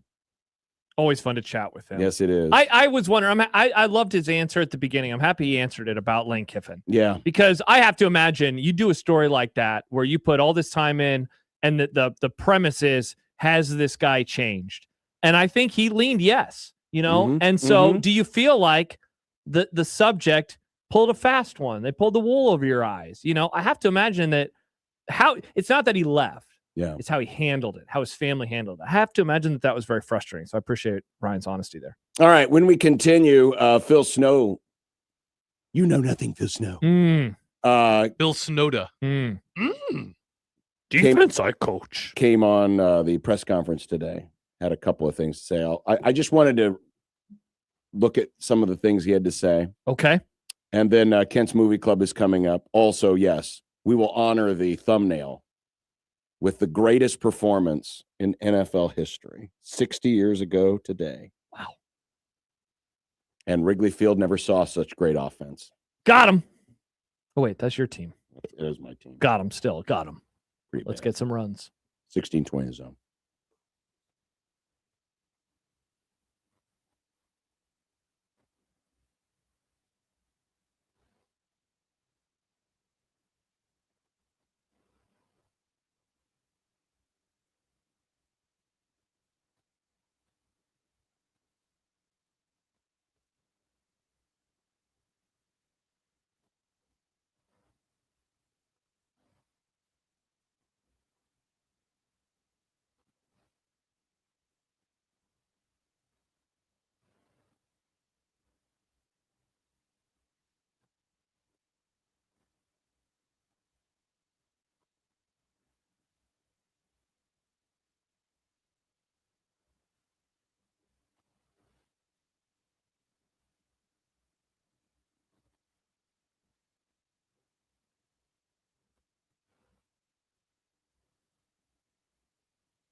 So, as we told you there at the end of the Ryan McGee interview, Kyle Whittingham, the rumors were true that this is going to be his last game. Yeah, I believe he had to let the university know, I think by a week ago today, the 5th. Mm-hmm. Now, they didn't have to announce it publicly. Obviously, they could do it whenever they wanted. But if it got to Saturday, that meant he was back because they have a coach in waiting.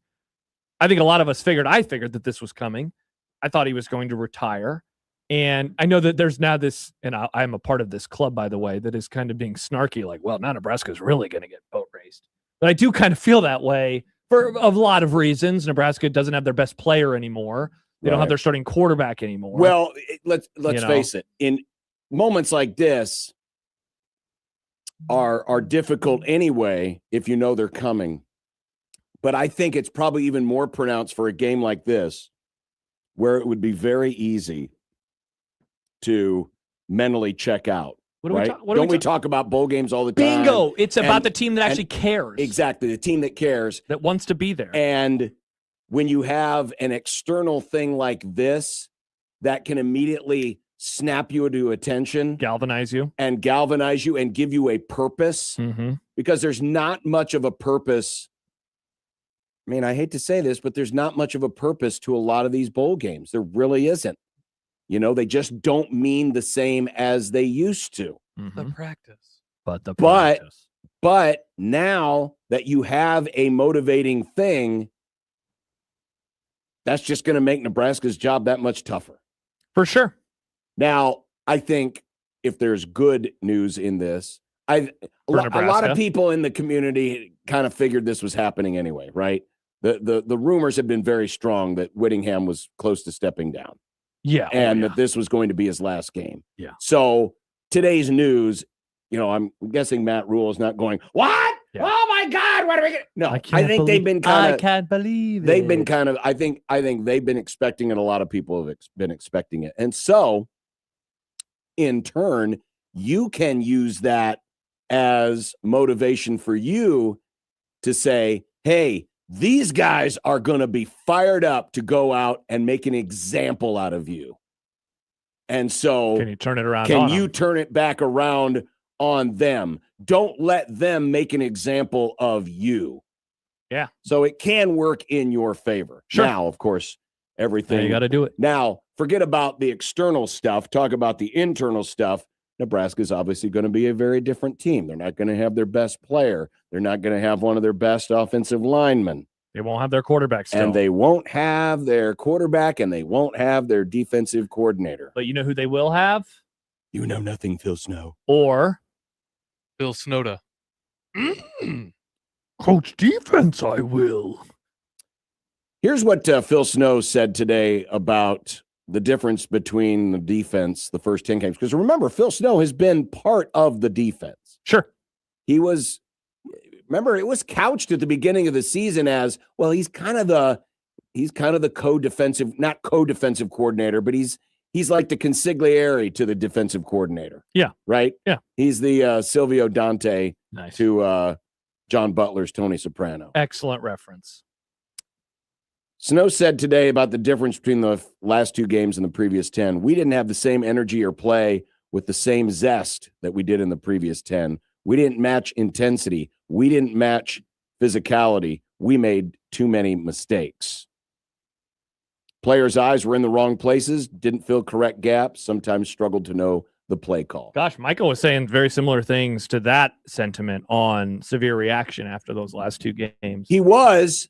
Man, what the hell happened with this defense? But as I'm reading this, yeah, doesn't it? I mean, couldn't you just replace Phil Snow with Bo Pelini or Mark Banker or anyone? I'm not going to say Bob Diaco because he would have gone really weird and esoteric. But it sounds, every time we talk about, well, what happened to the defense? We get, and I'm not saying this is a problem with Phil Snow that he's just passing the buck because he's not. Yeah. But it sounds like a quote that you could fill in for any other previous times where Nebraska's defense has let them down. Oh, for sure. So you could probably do that for every bad team, right? Didn't play with the same. Yeah, I know. That's what I'm saying. Yeah. It's not just a Nebraska thing. Yeah. It's everything. didn't match intensity. I think the frustrating didn't match part, physicality. My question is, what changed?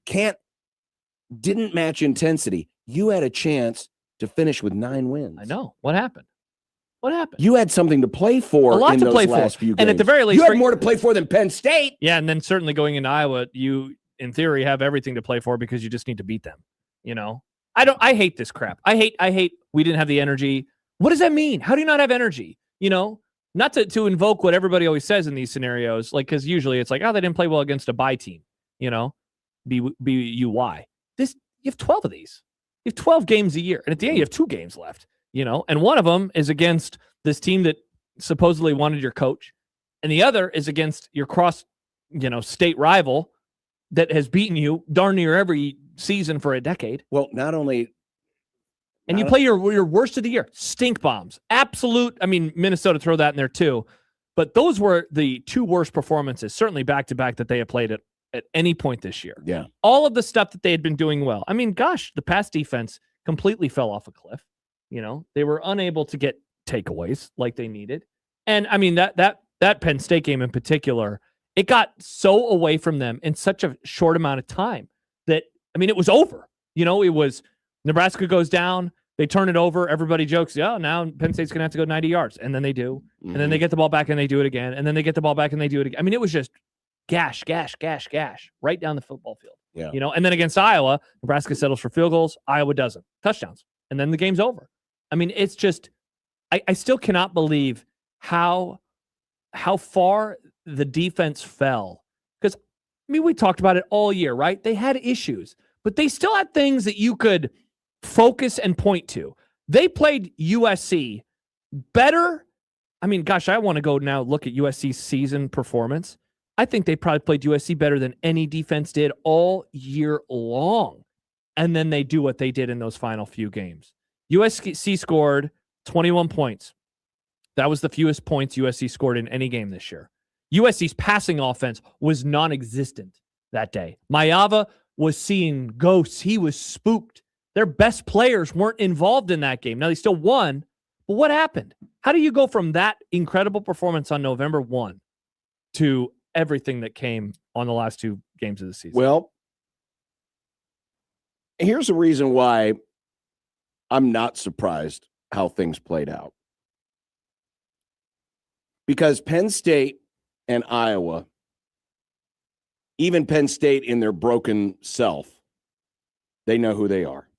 They know who they had to become. Mm-hmm. They know who they knew what they needed to lean on because they were without Drew Aller. They were already a pretty run-heavy team anyway. Mm-hmm.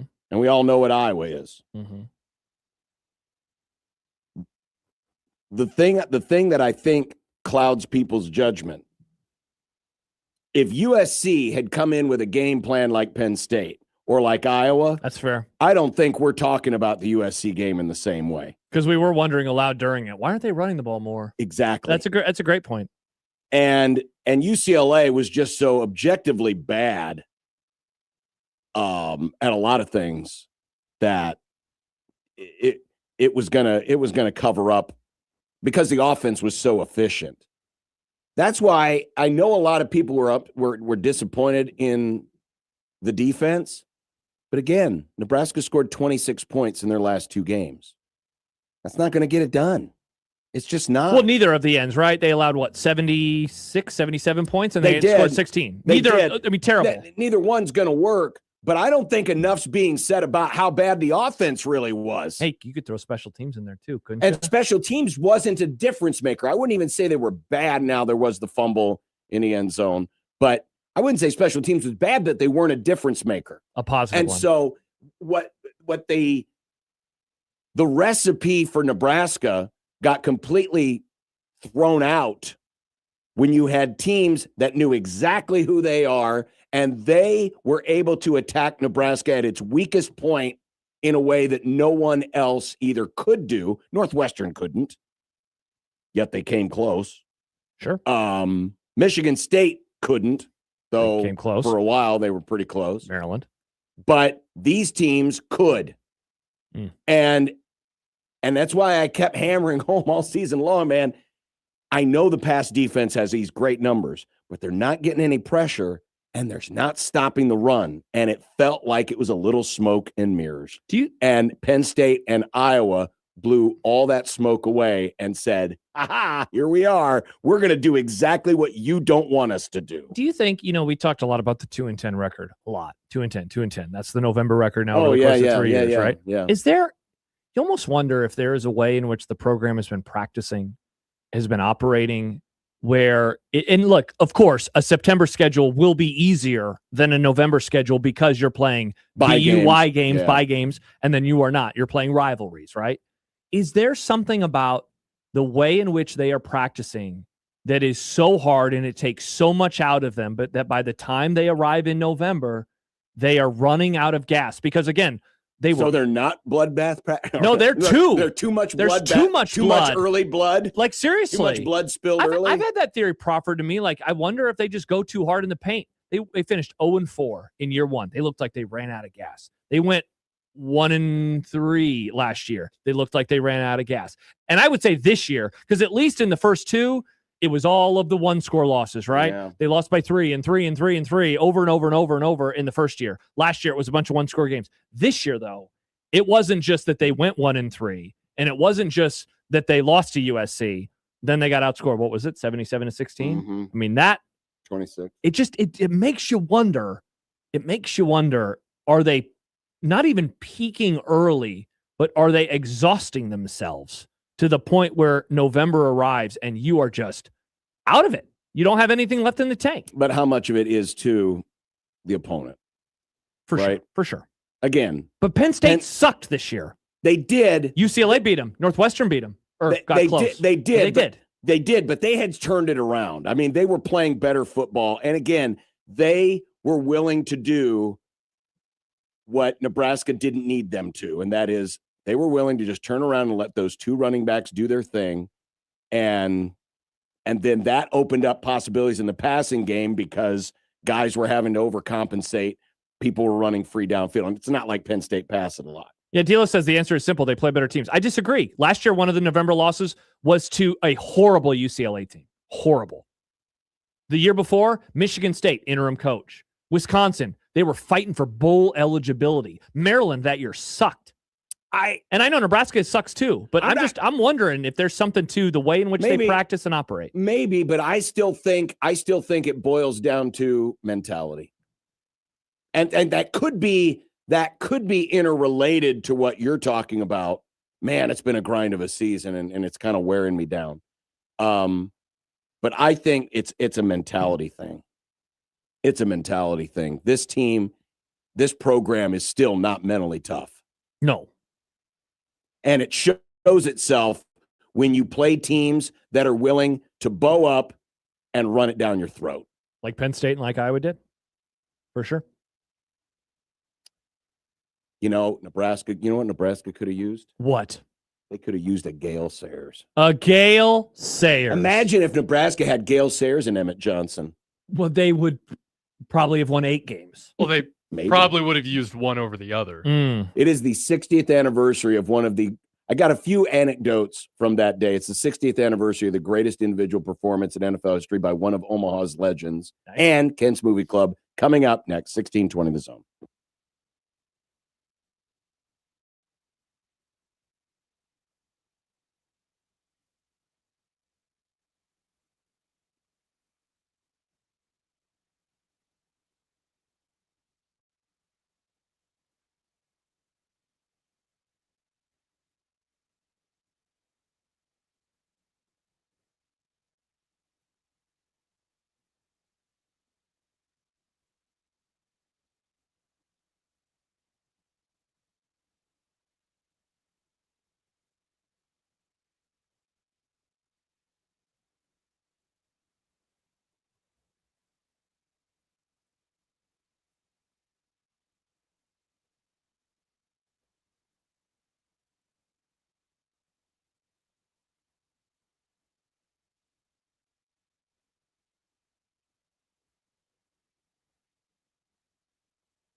Congratulations, Allison and Tammy are this week's online winners for the $100 to Sky Bar and Grill at Prairie Flower Casino. Go to 1620thezone.com weekly for your chance to win. Badass. It is badass. Speaking of badass, Gale Sayers. It was 60 years ago today, Wrigley Field, Chicago. Gale Sayers scored 6 touchdowns against the San Francisco 49ers. That's pretty good, Josh. I know you're not a big football guy, but that's impressive. Tell me more. What does it mean in fantasy points? Oh, wow. What was the total again? Yardage? Well, it's like 3 something. It'll show up on the graphic. So here's, for those of you who are watching it on the stream, we'll have a little B-roll of all 6 touchdowns. Josh, I want you to do me a favor before you do this fantasy point thing. I want you to watch these, and I want you to count how many times a 49er touches Gale Sayers. Deal. Just it doesn't have to be a broken tackle. It could just be a hand on a shoulder pad, because come on, number boy. He may not have to. The point is, he may not have to count. Will I use one hand or 2, John? You may only use one hand. Okay, let's do it. It's your call. You judge it to me. Okay. So here's a quick background as I'm going to roll this B-roll. And there's no sound behind it, Nick, so you don't have to worry behind it. Bye, don't state. No sound. But his first touchdown is going to be on this little screen pass that he's going to take 80 yards to the house. The field is an absolute quagmire. It was one word. It was very rainy and foggy that week in Chicago. I have to look on the. I got it, Nick. I can see it over there. For some reason, it's being all choppy on my laptop. So I saw one guy touch him on the first score. The next one is a 21-yard run. He jumps a guy there, kind of hits a guy there, and then he'll get hit at the goal line and fly into the end zone. Okay, so that's what 2 players touched him on that play. This is one of my favorites. Look at that pitch, little underhand spiral pitch from the quarterback, untouched, 7-yard touchdown. That was his third. That was his third. Okay. I think this next one's it's a mess. Yeah, it's a quagmire. His pants are basically as dark as his jersey. This is a 50-yard run. Boink. One guy touched him. One guy. I think we're at 4 total men touching him and 4 touchdowns. I believe so. Yeah, though one of them was untouched. This one will be a dive over the pile. Well, so one guy. One guy. Yeah, he was already in once he got touched. He was already in. So we're at 5. Will he go untouched on his 6th and final? And this will be an 85-yard punt return for the 6th touchdown. Why would you punt to him after he already scored 5 on you? Well, this was, they didn't have analytics in 1965. Oh. It was all vibes. Like, surely he can't score again. But there's the final total. 336 all-purpose yards, 113 on the ground, 89 receiving, 134 in returns, 6 touchdowns. I mean, you're probably looking at like at least 70 points. Yeah. You know what the crazy thing is about this? The Bears. Bears have won? I'm just going to go ahead and roll it again for those who've been watching. But so the Bears, this is his rookie season. Yeah. They had the 3rd and the 4th pick. The Bears took Butkus with their 3rd pick and Sayers with their 4th. Do you know who picked right ahead of the Bears? Of the Bears, the 3rd pick? Was it the Cowboys? It was the 49ers. Who did they pick?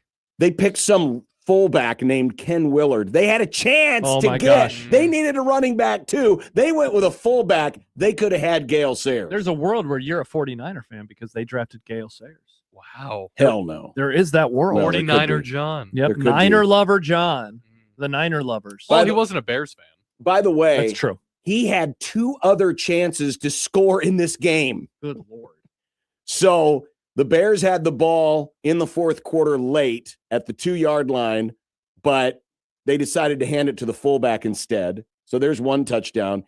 He also had another punt return that he almost broke. That's crazy. He could have had 8 touchdowns that day. Brazy, yeah. So this is the record that Kamara tied on Christmas during COVID, right? When he scored 6? Yes. Wow. So those are the only 2 players? No, right? Is there a third? There is another. There's actually 4. Oh, wow. Ernie, Who are the other 2? Ernie Nevers in 1929 and Dub Jones. Dub Jones. For Cleveland. Oh. But this is the most famous one. Lowdown writes that defense running John Butler's scheme. But what did you count? I counted when I did the count. I counted 5. Okay, I thought on the last touchdown there was one guy There who might have got been. him. Yeah. God, that's crazy. But imagine that. What a game. It's crazy. Imagine that. And on a muddy field. Yeah, and seriously. the 49ers were kind of banking on, oh, it's a muddy field. He's not going to keep his balance. No, he was He could have just scored 8. fine. He was just fine. That's Omaha's own 60 years ago today. Nebraska didn't recruit him. That's so sad. Well, they hate recruiting in Well, there was I keep forgetting what the story is behind it, but I'll look it up. Okay. Maybe our next guest will know. He almost went to Iowa too, didn't he? Yes, he did. Wow. Tale as old as time. Iowa stealing recruits from Nebraska. It really is not a tale as old as time, Nick. It is 60 more years ago was a long time ago. They didn't do it, though. They almost did. Almost doesn't matter unless it's horseshoes or hand grenades. Or nukes. Well, for Gale Sayers, that day was like a wonderful life. Whoa. Incredible, John. Nice work, John. And that is the name of our movie. You might have heard of it. It's a Wonderful Life. Kent's Movie Club is next, 1620 The Zone.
Friday, the final day of the week. These These are the voyages of the program Unsportsmanlike Conduct. Its ongoing mission to explore strange new movies, to seek out new hits and new edification, to boldly go where no radio program has gone before. Elkins Movie Club. It's Elkins Movie Club. Elkins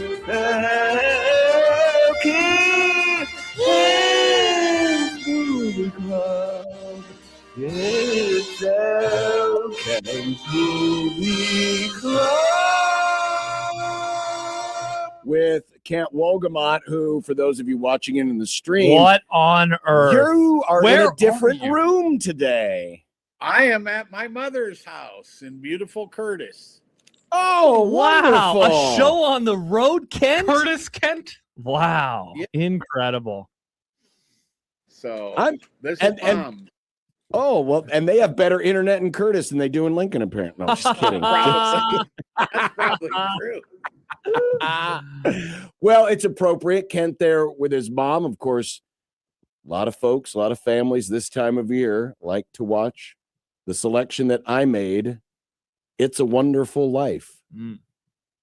People were shocked. They were stunned. They were like, I thought you were anti-Christmas. I thought you hated this stuff. You do. You are. You say it all the time. All these, You literally do every year. I hate Christmas. I hate this time of year. I hate what it's about. The old ball and chain made me put up the lights. I hate Jesus. I hate the decorations and the music. The decorations and the music can go. That's like 60% of Christmas. That's Don't the you hate- problem. You hate That's- the commercialism. That's the problem. So you hate Christmas. There was that time you said you wish Santa and Rudolph both got nuked. No. So what do you like about Christmas? The time off. Yeah, see? So why did you pick this if you dislike all of the trappings Well, of it? because I have never seen this movie. And I watched this while I was in Las Vegas. Yeah. Because there's plenty of extra time. We were waiting, our flight. Hmm. And it was on. And I'm like, you know what? I've never watched this. Oh. And so I decided this is it. This is the time. Mm-hmm. And I was very curious about it. And so that's why I picked the movie. But Okay. there you go. It's What's it about? Well, geez, who doesn't know what this movie is about? Well, it should be easy to tell us then. Yeah, Well, it John, you should just George Bailey, played by the great Jim Stewart, is, this young man who is seems like he's got his whole life in front of him. Mm-hmm. Series of events happens, saves his brother, saves someone from being poisoned, has made all this great impact, and was going to go travel the world. But death happens in the family. He ends up taking over the family business. It's a very important business. It's a savings and loan, or building and loan, technically, I guess would be the category. And a few things happen. He runs into the miserly old guy who seems to run the town. Potter. Things go askew. Money runs out. People are panicked. People are blaming him. He wants to end it all. Mm-hmm. And that's when Clarence comes in, his guardian angel. And it's the classic, it would have been better if I had never been born story. And so he gets a chance to see what his life would have been like, or what life would have been like in his hometown, Bedford Falls, if he had never been born. Mm-hmm. And there you go. Pretty simple. Did he miss anything, Kent? No, not really. I would say three things. Additionally, this is seen as a Christmas movie. Yes. But in a sense, it really isn't a Christmas movie because it's really not about Christmas per se, right? It just happens to be the nice place where it comes to an end. The second thing is what this really is in a sense, is a twist on A Christmas Carol. It's very similar structurally to A Christmas Carol, except he's seeing what happens when he wasn't alive. And the third thing, and this has nothing to do with the plot description, this thing is now held in the great high regard as the best Christmas movie ever, and in the top 100 movies of all time or whatever on these lists. It was a flop at the box office, was not ever considered anything close to a classic until it was such a flop, they didn't renew the copyright. It became public domain, and it got shown every 10 minutes on TV from 1976 onward. And which is crazy. I mean, isn't it? And how many movies have kind of been that way, where they became bigger after they left the theater? We think, Shawshank is one, certainly, like the first Austin Powers movie I think of, where they became more cult favorites. But this one was totally by accident because it didn't do well. Do you remember who the first network was that like said, "Hey, there's something to this, and we're going to just run this"? And actually, I don't remember the first network, but I remember that in the early days of cable, which would have been probably about that time. I remember getting cable in the mid 70s in Lincoln, so yeah, it's probably right about that time. Okay. TNT, or whatever it was called back then, what was the Atlanta station? WTBS. Very funny. WTBS and WGN played it incessantly during Christmas because they were looking for programming, right? So Yep. that's when I remember seeing it all the time, which would be essentially the same time that happened. Yeah. So those Makes were sense. the two places where I recall seeing it. It's interesting that, and this has zero to do with the story, but this movie is also responsible for one of the great, what do you want to call it, scenic developments in the history of film. The scenery department figured out a way to make artificial snow. Like the first movie with artificial snow? Before they used cornflakes and sprayed them white, and when people would walk on them, it would crunch, crunch, crunch, and they'd have to redo the sound. So they figured out how to make snow, and it's largely made of soap. There's some other stuff in it, but it's largely soap, and that's still what they use today. It's Incredible. It's also like what Trans-Siberian Orchestra uses in their winter shows. So It's a Wonderful Life is responsible for movie snow. Oh, God, that's amazing. It is. Ken, I'd never seen the movie all the way through. My mom had tried to get me to watch it many times when I was younger. I always found it boring. And so I never even got to like the end stages when he wants to go through with ending his life and all of those things. I wonder what you think of the way the pacing is in this movie, because I found, I guess, again, originally I thought it was going to be more of the Christmas Carol type where it's like, what is it, goes to past, present, future, right? Where, hey, here's what would have happened. It barely does that. It's what the last half hour really that focuses on that. And I found that stuff like the most interesting, even though George Bailey just will not listen to anybody when he's like, no, you are not here. And he's like, no, I'm just going to keep going and talking to everybody I know. But I found the last bit of the movie truly excellent. And not that the first part wasn't good, but it just took a little while to get there. I wonder what you think of the way the movie is paced. I think it is of its time. Sure. Okay. Yeah. It's the pacing, right?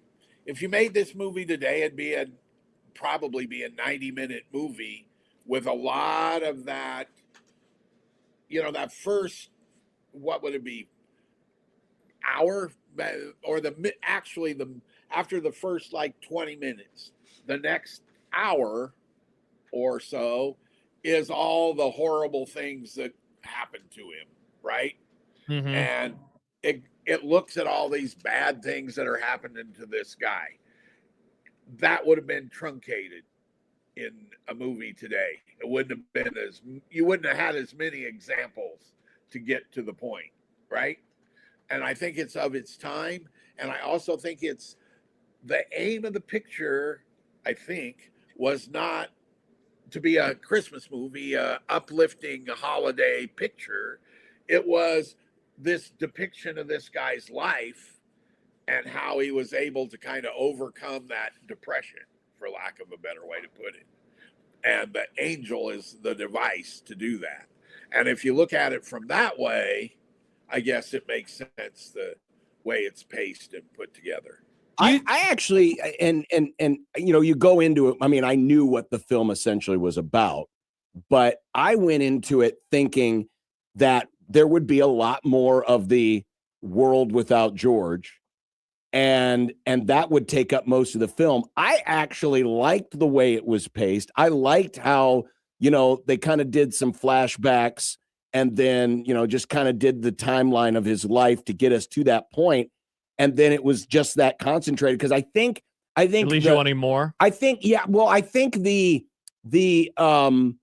life without George part would have gotten very old quick if he's just bouncing from place to place and people are looking at him like, he's a lunatic. Yeah. You didn't need to hammer that home too many times to realize, the world's a very different place and it's not as good a place with him. So I kind of liked how it was told because we got a little bit more of the setup into why he was miserable in the first place, which to me is the bigger story than how life would have been without him. Do you think, Kent, that it does a great job of explaining why George Bailey is so beloved?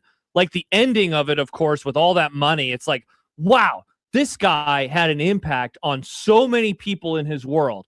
And I would say outside of the Great Depression moment, right, when the banks are doing what they're doing, I would say outside, I mean, like, he's a likable guy, but I never really think of him as this person that the whole town is going to rally behind, So when you get to that moment at the end of the movie, I guess in a way I'm asking, was that earned by what we saw beforehand? I think yes, in this sense.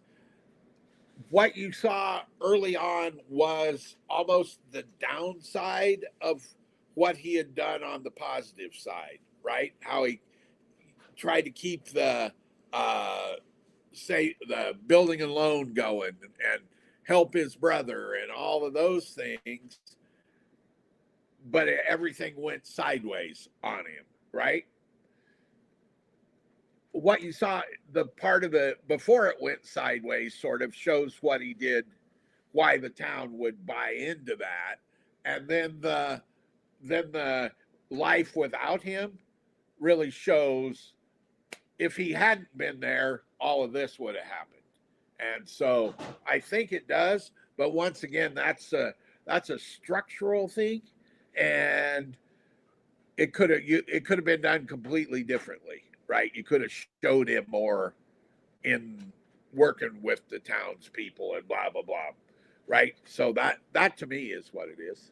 I do like they talk about it. Clarence talks about it with him at the end. He's like, like when he notices just these little tiny differences, and it's like, yeah, that's the impact that you have, in this scenario. I did find this funny before Nick goes. Kent, Alan Sepinwall, who's a TV critic, he had this on his review on Letterboxd last Christmas. He says 2 things can be true. It's a Wonderful Life is a great movie that will still make me cry no matter how many times I see it. And Mary's terrible alternate reality fate, being that she works in a library and wears glasses, is unintentionally hilarious. Yes. I laughed very hard. It's like, oh no, what happened to her? She's a librarian with glasses. Still looks pretty cute though. So first of all, Donna Reed, Denison, Iowa. Another great Iowan blessing you in the culture. You're welcome. And could I throw something in here real quick as you get started? Yep. I think she was the best thing about this film. 100%. Donna Reed kicks ass. People should love Donna Reed. She did. Iowan Donna Reed. Because while everybody else is doing 1940s overacting, including Jimmy Stewart, she seemed like the most real character to me. Yeah, I would agree. She had a real modern acting style. Yes. What I would consider modern for today, not modern then. Either way. This is one of those movies where I grew up in a world where I would watch parodies of this story throughout all things through like Disney cartoons. Married with Children did a thing. And it's one of those things where as a concept, I love the concept. I think it's an incredible concept. I didn't like the execution of the movie, and it all basically comes down to pacing. I think if there was a way for them to somehow get in and do a recut, I think this movie could do really well for a modern audience. The Nick cut. The Nick cut. The very beginning of the movie, the whole God Council thing felt like it went on a bit too long, and then the transition was a little awkward to me, where they're like, oh, adjust your eyes. Oh, I forgot you don't have wings, so you can't see this for some reason. I think that the back half of the movie was cool because, I mean, that's, you like to see the alternate reality stuff. I would have liked in my version of this movie where you get a little bit, maybe a little bit of the background, because the background is important. It makes the second half make sense. Or they could even do it in a way where it just kind of explains, oh, I'm an angel. I need to get my wings. That's pretty self-explanatory. I need to help you. They could have started with him on the bridge wanting to end it all. And then while they were doing the this is what life would be like without you, that's when they could stitch in the flashbacks to try to get like a gauge of who he was, how he impacted these people, and then what it looks like now, just to kind of keep it a bit more, I don't know, focused, I guess is what I would say. And a lot of this is me having brain rot as a 28-year-old. But I do think that Definitely. there is a version of this movie that you could make today to where it would be a genuinely good movie, still retain the message, and still have the whole, a normal person can have a big impact on a bunch of people. Because it is a beautiful concept. It's just, the movie didn't need to be 2 hours. It's a 1946 movie, is what Yeah, and I get that. I get that it's a movie very much of its time, but it is still of its time. And that's why I think it's so divisive for people. Kent, why didn't this do well? I mean, Jimmy Stewart, was a huge actor at this time. Frank Capra. Well, it did okay. It ended up, that was back, they put out 400 movies a year back then. Yeah. And it was in the top like 25. So it did fine. It just didn't do. Frank Capra, this was his first big movie after World War II. And he did all these military documentaries in World War II. Yes. But before World War II was when he had all his big movies, right? And this one, here's this big Frank Capra movie coming out, and it doesn't perform like It Happened One Night or whichever one you want to pick. So it was a dud in that sense. It also was released exactly opposite Miracle on 34th Street. So let's put out two movies that end up being Christmas classics at the exact time. And then to top it off, the geniuses, studios were never smart, released a Christmas movie in limited release in December and put it out in wide release in January.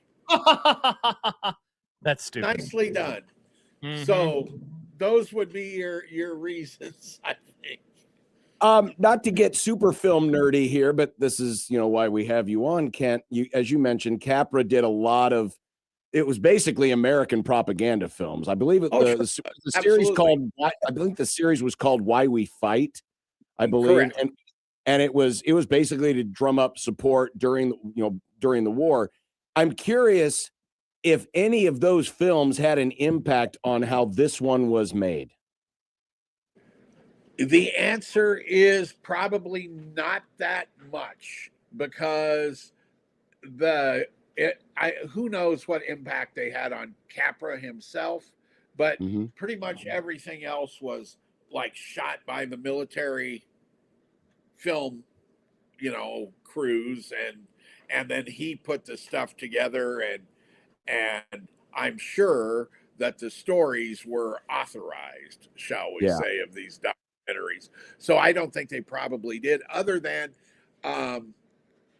the only thing that I could think of is his later movies simply were not as popular as his the ones before the war, and maybe something of having to do all that war stuff and those documentaries sort of had an impact on him in that sense, that he was making more, I don't know exactly how you put it, more serious drama that doesn't have the heartwarming, uplifting part of it as much. I don't know. That would be the only thing I might guess. Interesting. What did you think of it, John? First time? I enjoyed it.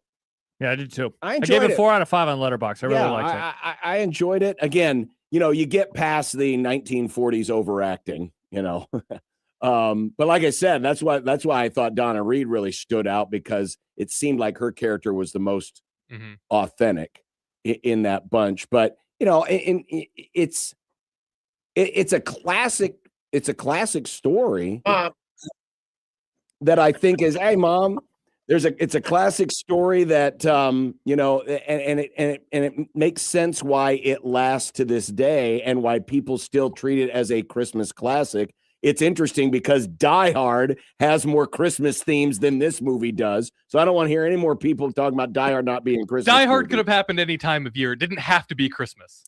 It really didn't. Remember, he dances to Christmas music. People can only dance during Christmas. People forget. Movie, you could put any song in there, John. I do think it's notable that this is a 70-year-old movie, essentially, or will it be is. It will be.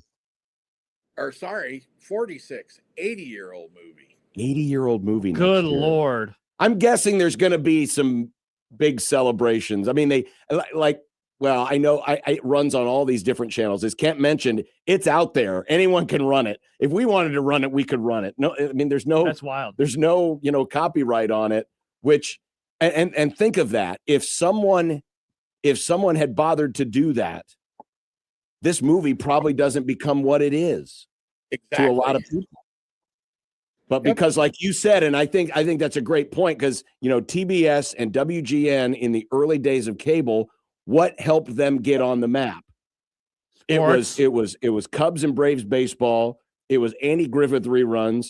It was pro wrestling, and it was movies like this that they could show ad nauseum and didn't have to pay for it. And people saw them in mass, maybe for the first time, and it started. It got it's my mom's favorite Christmas movie. Yeah, and your mom is basically in the same. I mean, we're almost the same age. What are you saying about my mom? That she's young, just like me. Nice. but it kicked off a whole new generation of people that appreciated this story, and now it just carries on to this day. It's a really cool story. Again, I love the concept. It's a great concept. No, there's no but. It was just a bit long. That's the but. I would have liked some more editing. Some of it didn't need to be there, and people get all triggered at me because I just have an observation or an opinion about something. But it's cool. It's cool to dogpile on Nick, so let's dogpile on Nick. It is fun because you give us this reaction. People dogpile on me no matter what I do. Is this the oldest movie you've ever seen? No, I've seen a Trip to the Moon.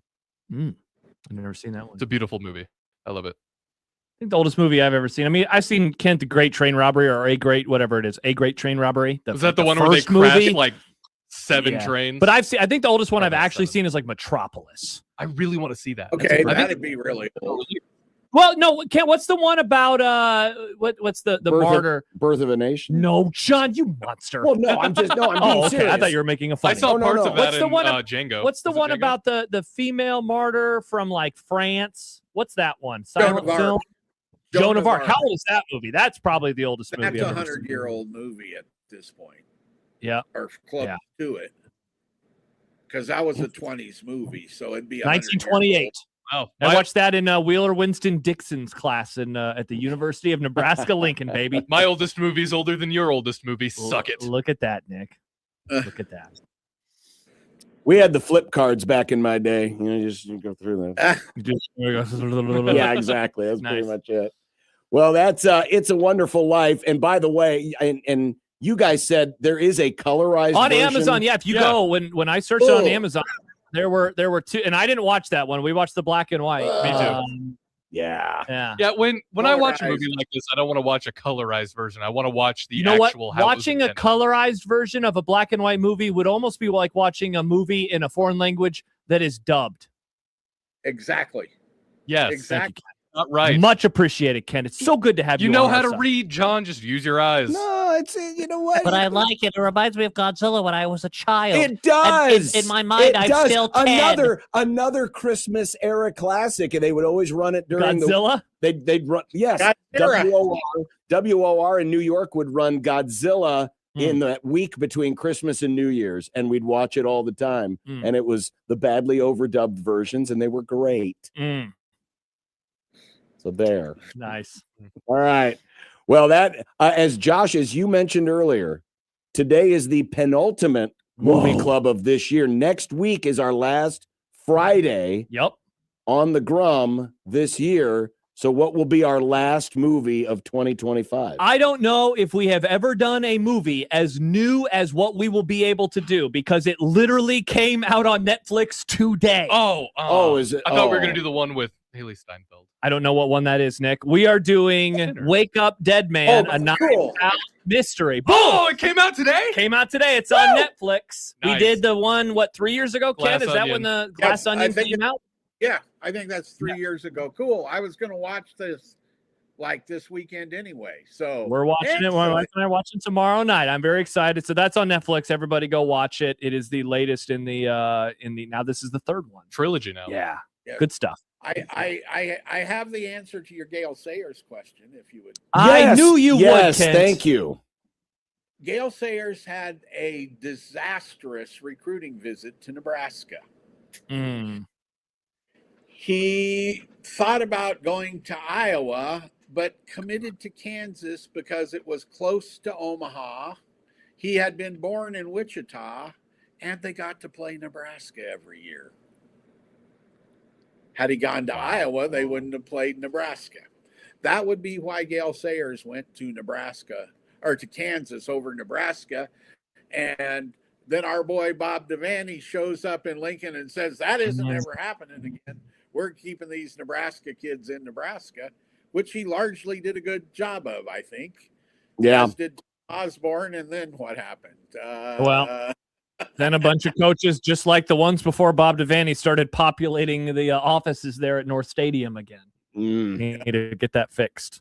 Yeah, that was it's crazy too because Jennings was a good recruiter. That was the one thing he could do, but apparently there was a disastrous recruiting visit. I have no idea what that means.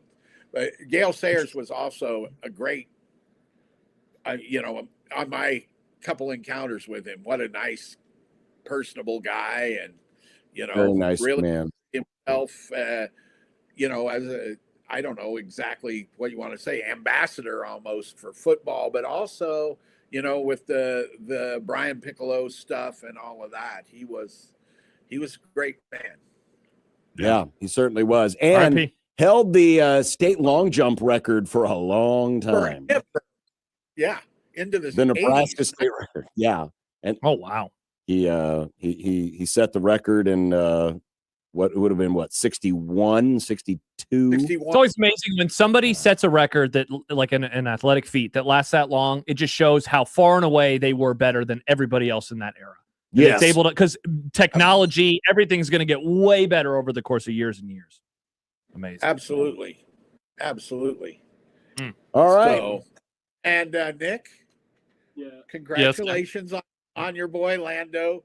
But if it wasn't for the Monza swap, he'd have finished 1 point behind Max. Yep, but here's the thing, Ken. If it wasn't for a lot of things, Max could have won. If it wasn't for a lot of things, Oscar could have won. You can't play what ifs because it happened. You kind of tried to do that with the movie today. What if they would have edited this? I didn't say what if. I said I would have liked it better. Oh, okay.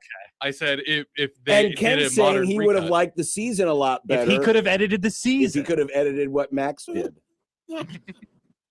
No, if not for the papaya swap there, it was. People love to bring up papaya rules as some kind of gotcha against McLaren, when really it's also benefited Oscar a lot too. I don't know about papaya.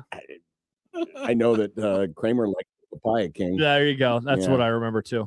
Well, Kent, enjoy time with family there. Enjoy time with mom for Christmas. How long are you there in Curtis? Off and on for 4 or 5 days.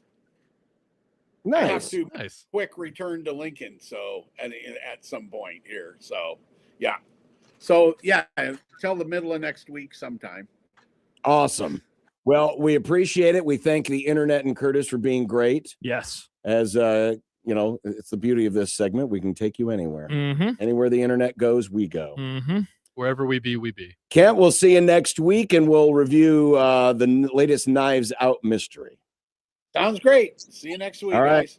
Thank you, Kent. There he is, Thank you. Kent Wolgamott of the Lincoln Journal-Star. Look at that.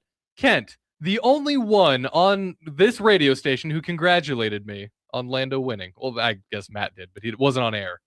You didn't win anything. My driver did. You didn't win anything either, Mr. Rams. You like to bring it up all the time. I never asked people to If congratulate anybody me congratulates on, John, do you know what he says? I didn't do anything. Anytime, seriously. The Rams won the Super Bowl, and I showed up and said, hey, congrats on the... I didn't do anything. Well, I didn't. But then he brings it up all the time. Yeah, but he doesn't want to congrats. Well, I didn't know I was supposed to... I don't know how Formula One fandom works. I mean, rooting for a car? It's the same It's a thing. tire? Good job, tire? Driver, Nice Josh. work by that left tire. It made that turn. Excellent work, tire. If the Cowboys win the Super Bowl, you're going to congratulate Dak Prescott's cleat. Hey, thanks, cleat. I mean, in Formula One Well, you will parlance. be thanking Cleat because I bet you it's a bad call by Cleat Blakeman that gets the Cowboys. Let's to go, win. Cleat. Thank you very much. Thank you for your service. I had to go there. All right, coming up next, conversation I had with Brian Rosen, going for the Final Four this week. We'll do that next here on 1620 The Zone. But first, football season is in full swing, and however you like to get in on the action, you can do it on Underdog right now in Nebraska. This season, you can make team picks and player picks. Just download the app, sign up, and you'll get $75 in bonus entries when you make your first $5 fantasy entry. Using Underdog is easy. Just pick whether your favorite team will win or if your favorite players will go higher or lower on stats like touchdowns, receiving yards, interceptions, and more. Plus, with Underdog's ultra-fast payouts, you can get to your profits in a snap. So download the app today. Use our promo code 1620TheZone to score $75 in bonus entries when you make your first $5 fantasy entry. Player picks, team picks, all on Underdog. Crypto.com predictions powered by Underdog Predict. Trading derivatives involves risk and may not be appropriate for all. For more information, visit nadex.com/rules and underdogfantasy.com/rules. For Crypto.com predictions, the term pick refers to a product traded on CDNA. Must be 19 plus and present in Nebraska. Terms apply. See assets.underdogfantasy.com for details. Concerned with your play, call 1-800-GAMBLER or visit ncpgambling.org.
tomorrow afternoon at 4 o'clock.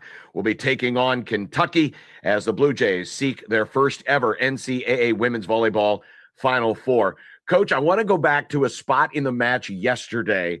Sydney has a dig. You challenge it. The call goes against you.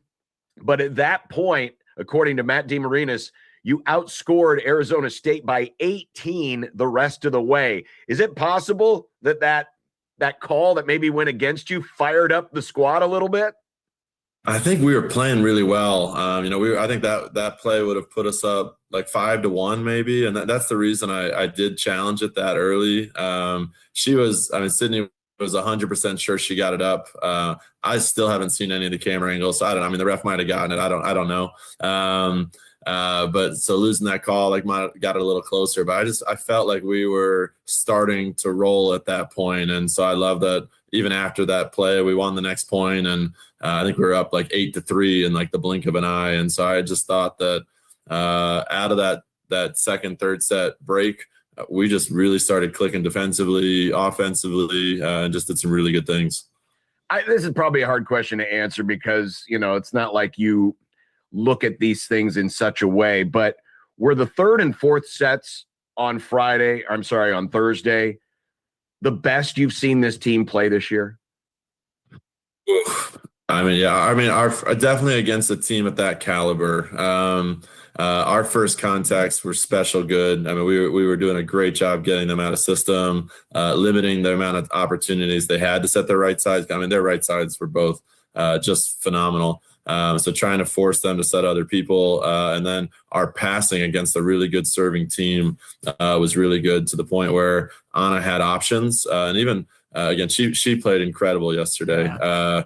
Some of the long sets that she was able to make, the one-on-ones that she could create, allowed our hitters to have opportunities to score. And then Kiara was Kiara, just attacking corner after corner. As soon as they would step to one corner, she'd hit it to another one. And but I just thought everyone stepped up in some big moments. And our first contacts were really good. Talking with head coach Brian Rosen, the Jays this afternoon, 4 o'clock against Kentucky for a spot in the Final Four. You mentioned Kiara.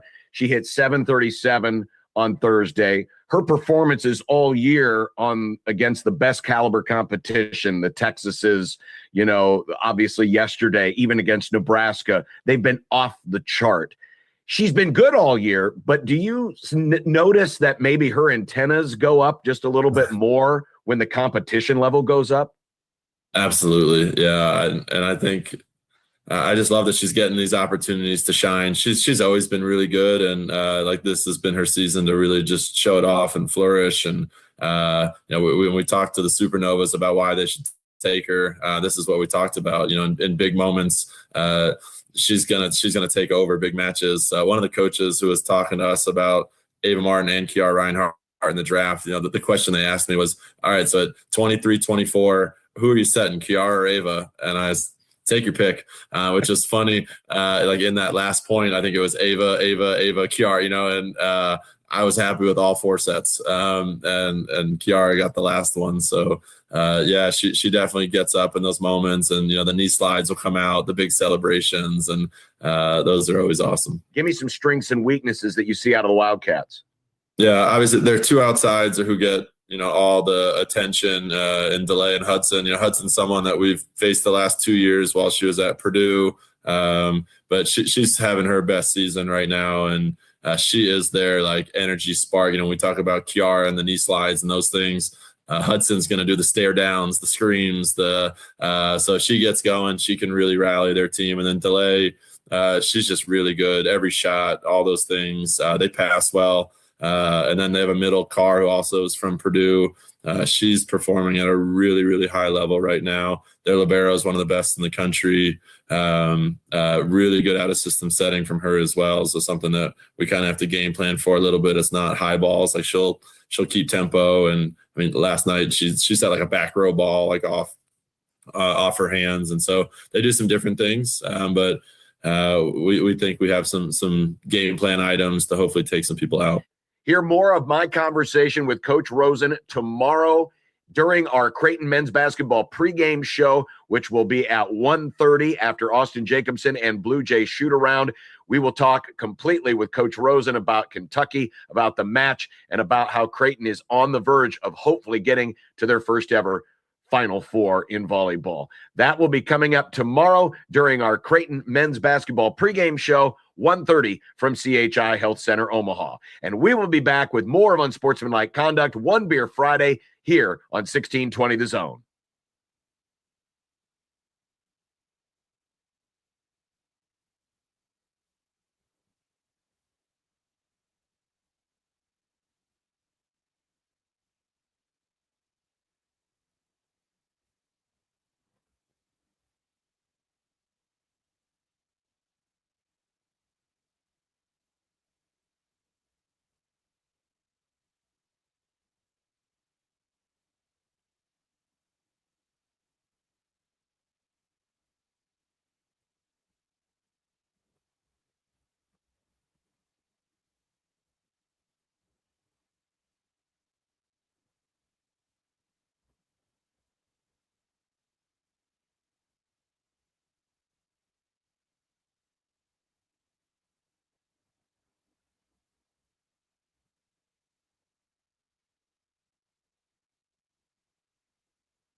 You can enter online at 1620thezone.com for a chance to win tickets to the Rascal Flatts show. It's the Life is a Highway tour coming January 24th. That's a Saturday at CHI Health Center Omaha.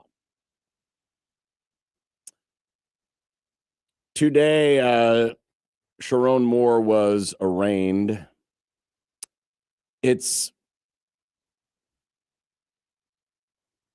so odd to see people that you have seen in a certain position suddenly being thrust into a spot you never expected to see them.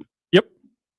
With Sharon Moore, of course, it was stalking the sidelines at Michigan, crying after beating Penn State when he was the interim at Michigan. Just being a presence there.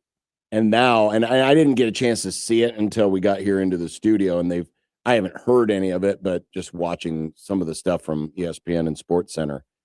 Sitting in a jail cell, confined, wearing a white jumpsuit, camera on him in his small jail cell as the arraignment is taking place. He's on a Zoom. It's surreal when you see people that you expect to see in positions of power all of a sudden having everything, not literally, but metaphorically stripped from you. There's something about the little things like how he has a Michigan hat on in every photo you search of him. Mm-hmm. And then you see the video of him today at his arraignment. No hat, of course, to be seen, and there never will be. No Michigan clothing. There will except for never be a Michigan clothing item on him, I imagine, that we ever see. Maybe ever again. Yeah, and we were on the air on Wednesday. I, of course, missed yesterday's show. We were on the air on Wednesday as the first news breaks. He's fired. Whoa. He's fired for cause. Whoa. Immediately, as we're bouncing around the internet, you see these stories that rumors of an affair had been out there for months. And, oh, wow, Michigan is perhaps using the loss to Ohio State as cover to make a move beyond him. And look, I don't think those opinions or theories are going away. But to then leave and get home and to see the story go up like 800 levels with he's now been arrested. That happened while we were still on the air. Didn't find out about it until we left the show on Wednesday. And now to see this, charged with felony third-degree home invasion and 2 misdemeanors, stalking in a domestic relationship, breaking and entering. I mean, it is flabbergasting, this part, that he barged his way into the woman's apartment, went to the drawer in the kitchen, grabbed several butter knives and a pair of kitchen scissors before threatening to take his own life. This is what happened. And now, I mean, again, we were watching him on television 13 days ago in the biggest rivalry that perhaps we have in North American sports. And now everything has been upended. Everything has changed. And I mean, lives were at stake, his own among them. I can't believe it. I've been covering sports for a while, you even longer. I can't remember a situation like this before. It's awful. Even with Bobby Petrino, there was that stuff going on. There was the awkward press conference of him and the neck brace, but there wasn't jail. There wasn't something like this where someone just absolutely snaps and goes to someone's house and threatens to take their life in front of somebody because they realize, oh, everything has come undone. Speaking of the mental health side of it, reports out of Michigan that Ward Manuel, the athletic director, was informed of Sharon Moore's mental health issues on Sunday, just days before he was fired. This is according to CBS News in Detroit. Wow. According to the source within the program, prominent donors told Ward Manuel about Moore having mental health issues. Interestingly enough, the firing took place in a one-on-one conversation without human resources or security present before he left Schembechler Hall. Yeah, Moore's defense attorney, Joe Simon, this is reading from an ESPN story from Dan Wetzel today, declined to say where Moore would stay upon release. He also wouldn't comment on Moore's state of mind or mental health. Simon said that Moore had undergone a mental health evaluation and was turned back over to law enforcement. And the next date is January 22nd. In terms of there's a probable cause conference set for January 22nd. Mm-hmm. Some of the conditions of the bond, $25,000 bond, GPS tether monitoring, no contact with the woman, orders to not go to the woman's residence. And then, of course, John, the first thing I did on Wednesday after you see all this, okay, I know he's married. Does he have a family? Has a family. Yeah. 3 kids. Been married for a decade. And it's just, just thinking about the family and how their lives were also just completely upended. Whether it was Wednesday or in the months that have preceded this, again, there are apparently these rumors that we're going back to the spring. It's heartbreaking. It's absolutely heartbreaking. It's heartbreaking. Now, to move from the human side of it to the mechanical side of it, To the football side of or it? who knew what when. Oh, yeah, that side of it. Yeah. Here was a snippet from Rich Eisen. Of course, Rich Eisen's a proud Michigan grad, loves to, wave the Michigan and, in the guys' faces on the NFL set. Yep. Here's what he said on his show yesterday regarding how he found out about all of this. Nick, you have that audio? Yeah, let's hit that. Sorry, I misunderstood. No, well, because you had a video loaded, I saw. Sorry, my bad. Anyway, Sorry, no, go ahead. Let's hit the Rich Eisen. I will just say this, and this may have something to do with the football aspect of it as well. It took no less than 90 minutes after Ohio State thumped the University of Michigan in the Big House just a couple of Saturdays ago. It took no fewer than 90 minutes for me to hear the rumor about this. No fewer than 4 times from 4 different people. Calling me up, texting me, did you hear this? Did you know that? What do you know about this? And the rumor, so nasty. I didn't want to share the details with anybody. And that's when you get really cynical, right? And Yes. you say that they were waiting for the game in They the were waiting in for the capi- result in of the ca- game. in capital letters, the game to unfold, and that perhaps sent them down one path or the other. And listen, the Michigan out on this is that allegedly they confronted both Sharon Moore and the woman who's a Michigan employee in the summer about this, and they both denied it. And so there wasn't really much more they could go on than that. And so it just hung around and it hung around and it hung around and it hung around. And now all of a sudden this terrible result for them happens. And now, boop, because according to some of the reports, what triggered everything this week was that she, the woman, broke off the relationship on Monday. And he became angry. And that's when the first threat started to happen. And she went to Michigan officials with the real story. And that's what triggered the actual firing, because she had confirmed, yes, this was real, showed him the text messages, had all the documents, everything that you needed to prove. But the fact that everyone was sitting on this before Monday, and then it's used and it's basically weaponized, it's just, the whole thing is yes, what Sharon Moore does is the worst part of it.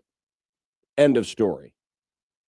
But the nonstop cover-up and obfuscation and behavior of Michigan athletics continues to get worse every time. Yeah, I was reminded this morning of so you have the guy who worked for Schembechler, and you still have this kind of like deification of Bo Schembechler. Yeah. Even though, again, he harbored this assaulter.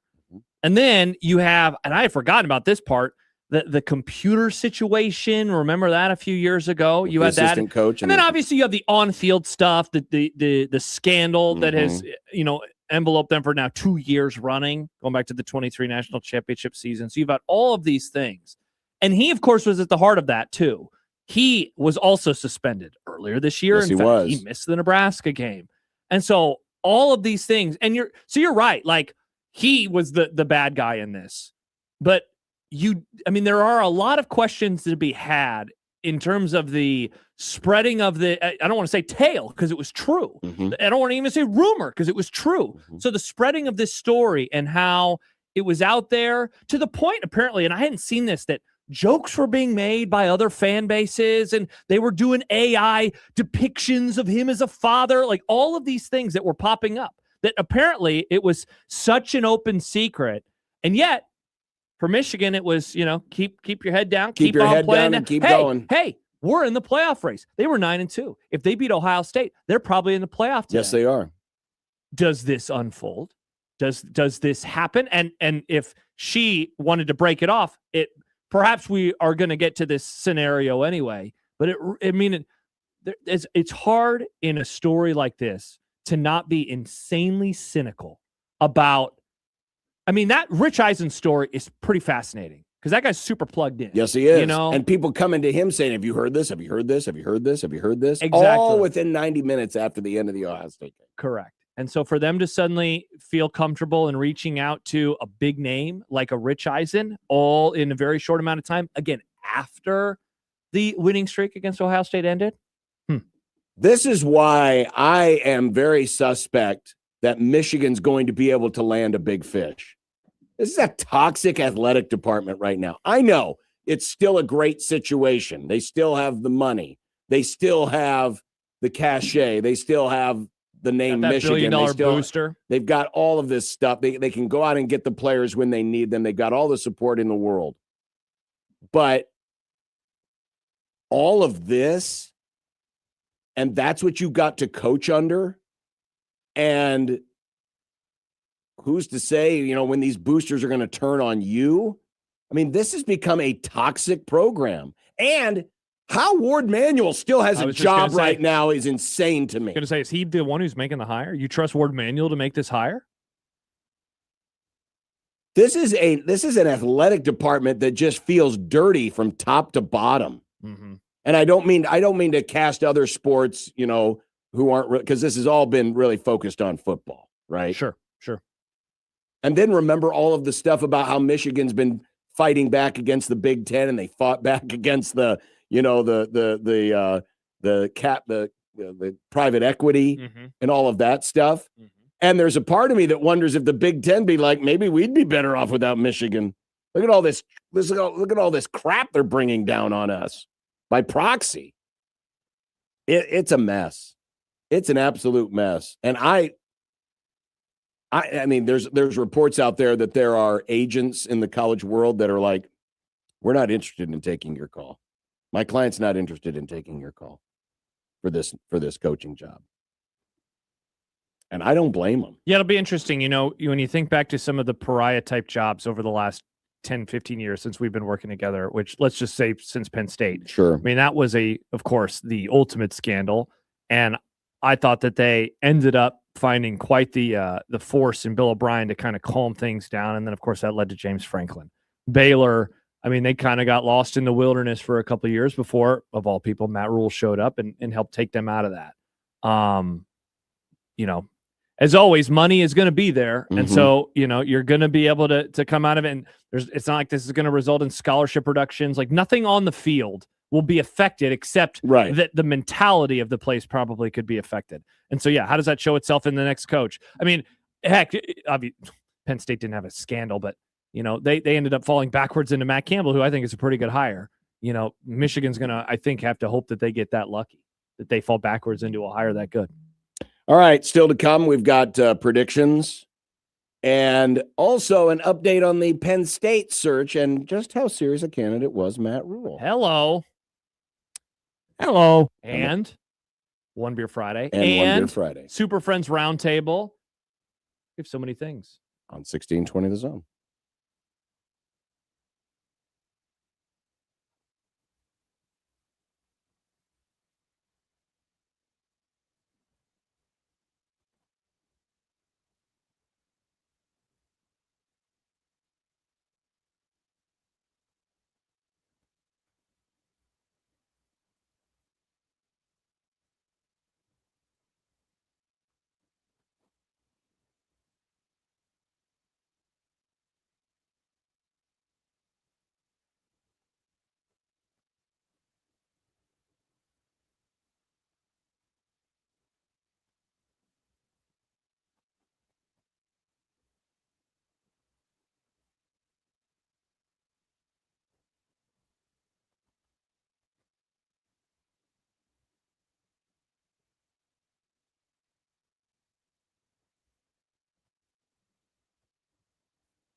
be nice to have a boat. Throw. It would be nice to have a boat. Throw. It would be nice to have a boat. Throw. It would be nice to have a boat. Throw. It would be nice to have a boat. Throw. It would be nice to have a boat. Throw. It would be nice to have a boat. Throw. It would be nice to have a boat. Throw. From your mom.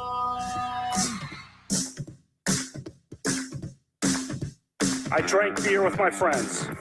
Sometimes I had too many beers. I liked beer. I still like beer. Had beers, have some beers. One beer, drink beer, drinks beer, drank beer, and drinking beer. Upstairs, downstairs, where was it? I don't know, but I had one beer.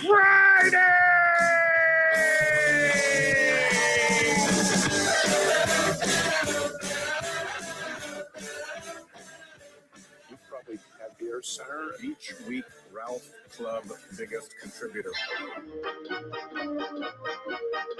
Beer. I like beer. I don't know if you like beer, Senator, or not. What do you like to drink? Next week. I had one beer Friday. Hanging out and having some beers with friends, which I gladly do, and which I fully embrace. Well, you think it was? Nope, it was one beer. Friday.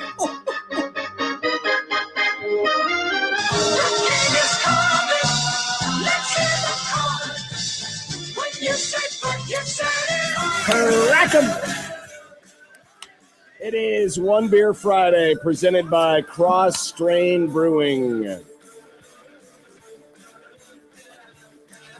Isn't that just good? And today I'm trying the dark lager. Oh. It's their Czech style dark lager. I went with the last gas station cheeseburger. Nice. In the fridge. I'm going with the last Bernstein beer, Vienna lager in the fridge. Look at that. A little fall in the can. Or is it Nick. Bernstein? Nice. People forget. Send us a pic of what you're drinking. Please do. Hashtag One Beer Friday. Celebrate this upcoming weekend. It's one of the last normal weekends you'll have for a while because everything else, it's in and around the holidays. It kind of gets a little wonky. Josh's favorite time of year. Time off away from you two yahoos? Yeah. You better believe it. Bowl games on my team. Okay, just kidding. I can't go that far. Send your picks and use the hashtag One Beer Friday, and Nick will pick one at random, and you can win $25 to Cross Strain. Yep. So you can go pick up your own, and they have so many beers to choose from, including of course the Cornhusker Crusher, which I'm sure will be consumed tonight at the Devaney Center. Oh, volleyball. Doesn't that start at like 8:30 or 9? Isn't like the last match of the night or something stupid like that? It is very, very late. Again, when I become when I become when I become president, that will be my first order. It'll be Order 67, one right after 66. No sporting events can start after 7 o'clock local time so that the people can actually go and enjoy them and get home at a decent hour. Now, just to be a little, let me defend them, but tiny. No, I'm not. No, I'll Teensy send you to the weensy. gulag. There's another of like the other match starts in an hour. That's why they're later. It's in Lincoln. Well, here's the deal. So you want to move that one up? Well, of course. Okay. Yeah. But then people can't get there because they'll be at work. But Nebraska's not playing in those matches, so it doesn't matter. But it's at their arena. You want people to be there. Don't you want them to support the game? The game that doesn't involve their team? Who cares? Wow. They're there. John doesn't care about women unless they're wearing red. Despicable behavior, John. Exactly. Say it a little louder next time, President T. Women. Thank you. No, Nice. this is about Women. Remember, Nebraska's hosting this thing. They're hosting this thing. Why should their fans be punished? Is this true? Hokie Skir says that John picked the Jayhawks like a true blue-pilled man. You picked Kansas to beat Nebraska volleyball? That's why we call him Jayhawk John. Thanks for the prediction point, you idiot. Shout out to you, John. They ain't done predictions yet. Hokie Skir is like doing cocaine or something. Whoa. Allegedly. Just want to make sure we're covered. He's got Hokie Skir's been triggered all week long. Hokie Skir, are you okay? If there is any fan base on the face of God's green earth that should be the least triggered right now, It's anyone who claims Nebraska is their favorite team. Well, what about the football team? They suck. Yeah. Well, Remember, they ain't went played any 7-5. games, and they only can't, one person and- predicted it. And To be fair, they they've can't sucked for a hurt while, you. and people still And they like them. can't hurt you this weekend. Mm. They're not playing. That's They won't true. be playing for 3 weeks. Thank God. But everything else is coming up scarlet and cream. That's true. They not keep winning. black, just scarlet They and keep cream. winning in hoops. They're 10-0. They keep winning in other hoops. I think they're still 10-0 Yes, as well. yes. Volleyball is having their best year maybe ever. Yes. Wow. And then So it's there's not no- baseball, so there's- you don't have to watch them. So there's no reason to be triggered. Boo. College baseball Are you- coming back real soon. Are y'all mad because the bowling team's not doing anything right now? Is that what's going on? Well, they're not in season. How's the wrestling going? Is that okay? Hey, Nick, guess what? Don't care. Singlets. My God. By the way, I did get some information because folks have been wondering because tomorrow Creighton's in the Elite Eight. Yeah. Which starts at 4, which will be starting right as the men's basketball game is pretty much coming to an end. Sure. So what's going on? What's the question? If they were going to do some kind of watch party at the arena. Oh, are you going to do it? Are you going to be the MC? No, but I Tapper? just got this note that fans can stick around and watch at the Lexus Club at CHI, or there will also be an alternative option across the street at DJ's Dugout. Tight. That's badass. So they won't be able to do one in the main arena itself because that, you got to have people to staff it and they've got to get set up for Can other they things. go to their first ever Final Four? Wow. Maybe. They got so close Maybe. last year, man. They So did. close. They were really, really We would have close seen last year. Nebraska and Creighton in the Final They- Four. That would have can- been brazy. They That can would on- have been They brazy. can only play in the final match. I know. I saw that. It's only the Wow. final match. Wow. If it were to happen, it would be something else if it did. It would. I hope to see it. That would be sweet. Yes, it would. Yes. Maybe There do the was show on the road down in KC, huh? Hang out with Mitch. Hang out with Mitch. a report. It was kind of it was a follow-up to the whole Penn State search. I believe our Yes, good friend Ralph Rousseau. Yes. Very interesting. Yes. And We'll tweet out the link. The title is How Penn State's Search to Replace James Franklin Became a 54-Day Odyssey of Twists and Turns. here was a little bit of what was written about the interest in one Matt Rule. As soon as Kraft fired Franklin, the speculation started that Nebraska coach Matt Rule would be the focus. It was a logical fit. Goes on, to tell the life story of Rule and Kraft. But among sources familiar with the search and the people involved, Rule's candidacy never took off. His wife, Julie, owns a business in Lincoln. The family is comfortable there, and Nebraska is committed at investing at the top of the Big Ten levels. Also, it should be noted that just 5 days after Franklin was fired, Nebraska lost 24-6 to Minnesota. Come on, Ralph. Rule gets credit for rebuilding jobs he did at Temple and Baylor, but his record includes some of the same big game failures as Franklin's. He might have been a hard sell for Kraft to clear that high bar with Penn State fans. All right. Hey, I wasn't even trying to do this when I read this story this morning, but I'm going to ask, do I get to claim victory? What victory? So I said when they fired Franklin, no way they would consider Matt Rule. No way, because he's just a poor man's version of James Franklin. And I got called all the names in the book. Don't believe by you, but by others. This tells me I nailed well, it, but I this think. report doesn't say there was no way. Among It just sources, the search and people involved, his candidacy never took off. I mean, never took off, but it might have been on the tarmac. It's still a plane. It's still a plane. His candidacy was an airplane with an engine that doesn't work. All right. What is this, Formula One? Let me turn this back around. Okay. Here's an interesting what if. All right. What they if don't lose 24-6 in Minnesota? What if it was made apparent early on that Matt Rule wasn't a candidate? But then the Penn State search does what the Penn State search did, and it took a while.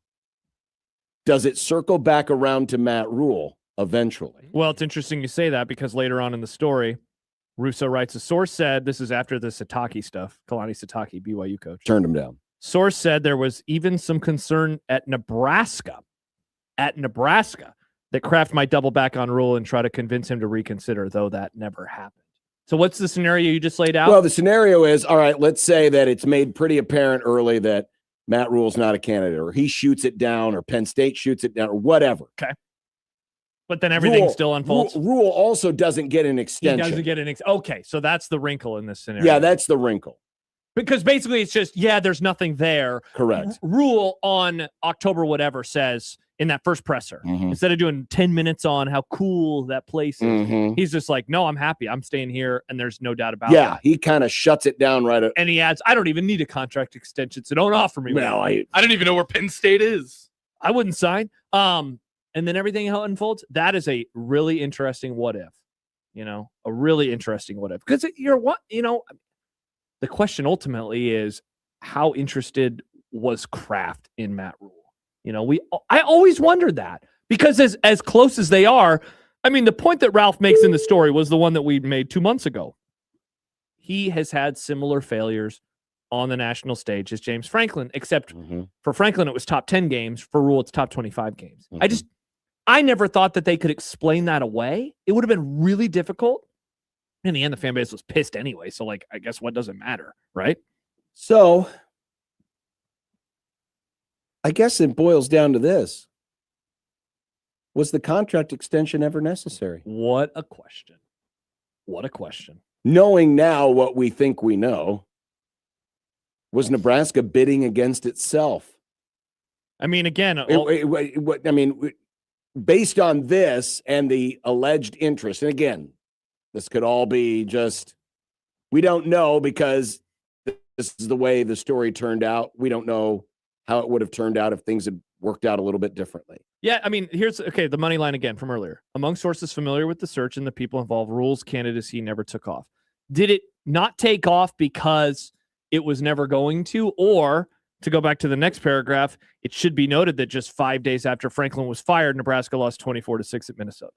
Why didn't it take off? Did it not take off because it was never going to?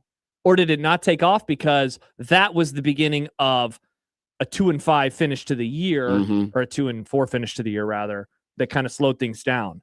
And so thus, Doug in Idaho writes, Yogurt got played.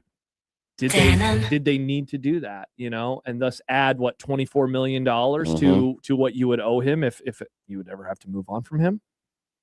I always found it not perplexing. I know why they did it, because this is what you do, but that shouldn't be the reason to do it. Right. It's just like, if everybody was doing this, would you do it too? He did not need an extra 2 years in terms of recruiting.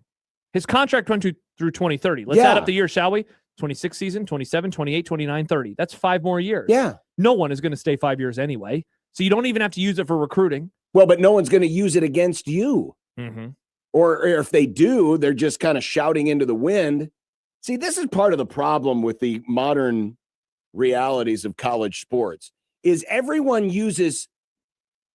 decries speculation, saying, stop speculating things, stop doing this, stop doing that. Yet they do it themselves. The actual people in the industry do it themselves, from the coaches to the agents to the ADs to the people. Everybody does it. They use it against teams in recruiting. They use it against, folks all the time. Everyone uses speculation. This is not just a fan and media thing. They literally, and that's why you get these coaching salaries that explode and these contracts that get extension for no other reason than to stop the speculation. Yeah. Even though the speculation may not have any merit to it whatsoever. All the problems. And so the vicious cycle of insanity just keeps going along. But yet we all at the end of the day defend it, saying, well, that's the way it's done. And that's what you have to do. Well, at some point, someone's just got to put their foot down and say, no. They're creating a problem then that they get mad at, right? And it's why they keep saying we need to go to the government to help us out. You know why they want to go to the government? They know that if they have their druthers, they will give a quarterback $4 million in NIL or whatever. They will spend that money. It's a lot of people think that salary caps came into existence because the owners were going to just keep outbidding each other and thus drive the price higher because they can't help themselves. Yeah. And in this situation, you can't help yourself. Again, why do you need to do it? The funniest part in hindsight, and I like Stuart Mandel, certainly more than a lot of other people do around here. He wrote after the firing of Franklin, well, you know what? at least now they will realize these contracts are unwieldy and it shouldn't happen. And it's like, sorry, Stuart, that's not the lesson to be learned, because watch, another team's going to do an unwieldy contract tomorrow. And sure enough, everybody did. Everyone Rule did. got an extension based off of the fear of a thing that might not have ever been on the table for him. Look at what happened with Lane Kiffin and his contract. Unwieldy offers. He gets a bonus if his team wins playoff games. His old team, by the way, not his new team. If Ole Miss wins, he wins. Like, these administrators, these athletic directors, they can't help themselves. So what was your question? Did they make a mistake? Depends on how you view it. But ultimately, they didn't have to do this extension. No. That's the question. Did they have to? No. He wasn't going to leave because he wasn't going to get the offer, probably. Unless they got to a point last week or 2 weeks ago where it was like, oh my gosh, we have to just ask somebody who will say yes. But here's the other misnomer. College athletics has now proven there is no such thing as an unbuyable out contract. People like Jimbo Fisher with $80 million left to their name can get fired. Mm-hmm. People who have huge buyouts at other places can get bought out. There are no protections. If someone is willing enough to leave, or if someone is willing enough to pay, any contract can be bought out. Any coach can be fired. Any coach can be hired. There's no stopping it.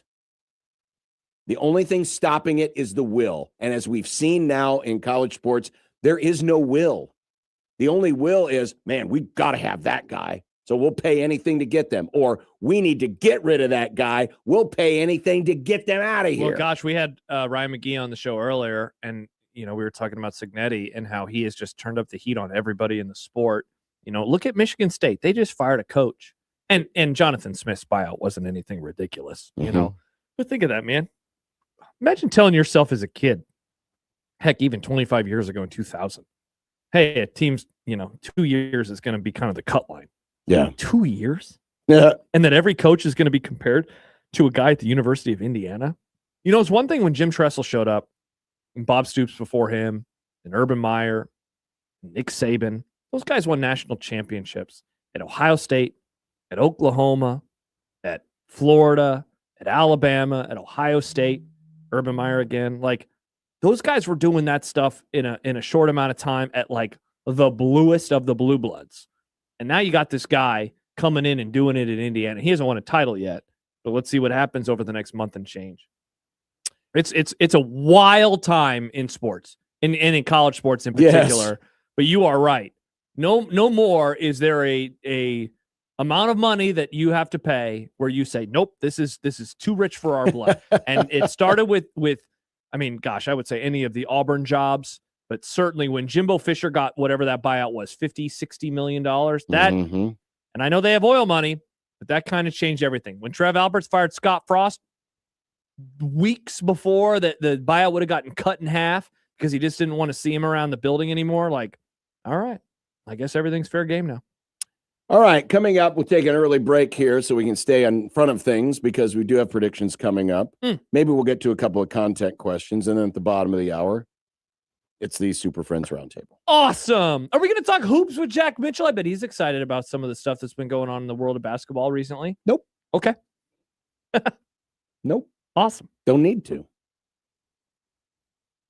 There's volleyball tonight. Why do we keep passing up over the women? Why do we keep having to overlook? Because you were saying something about you're rooting against them or something. They don't deserve time. Or, no, that's what some crackhead on the internet. Oh, said. My bad. Allegedly. Alleged crackhead. 16:20 the zone.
Ladies and gentlemen, it's time for predictions.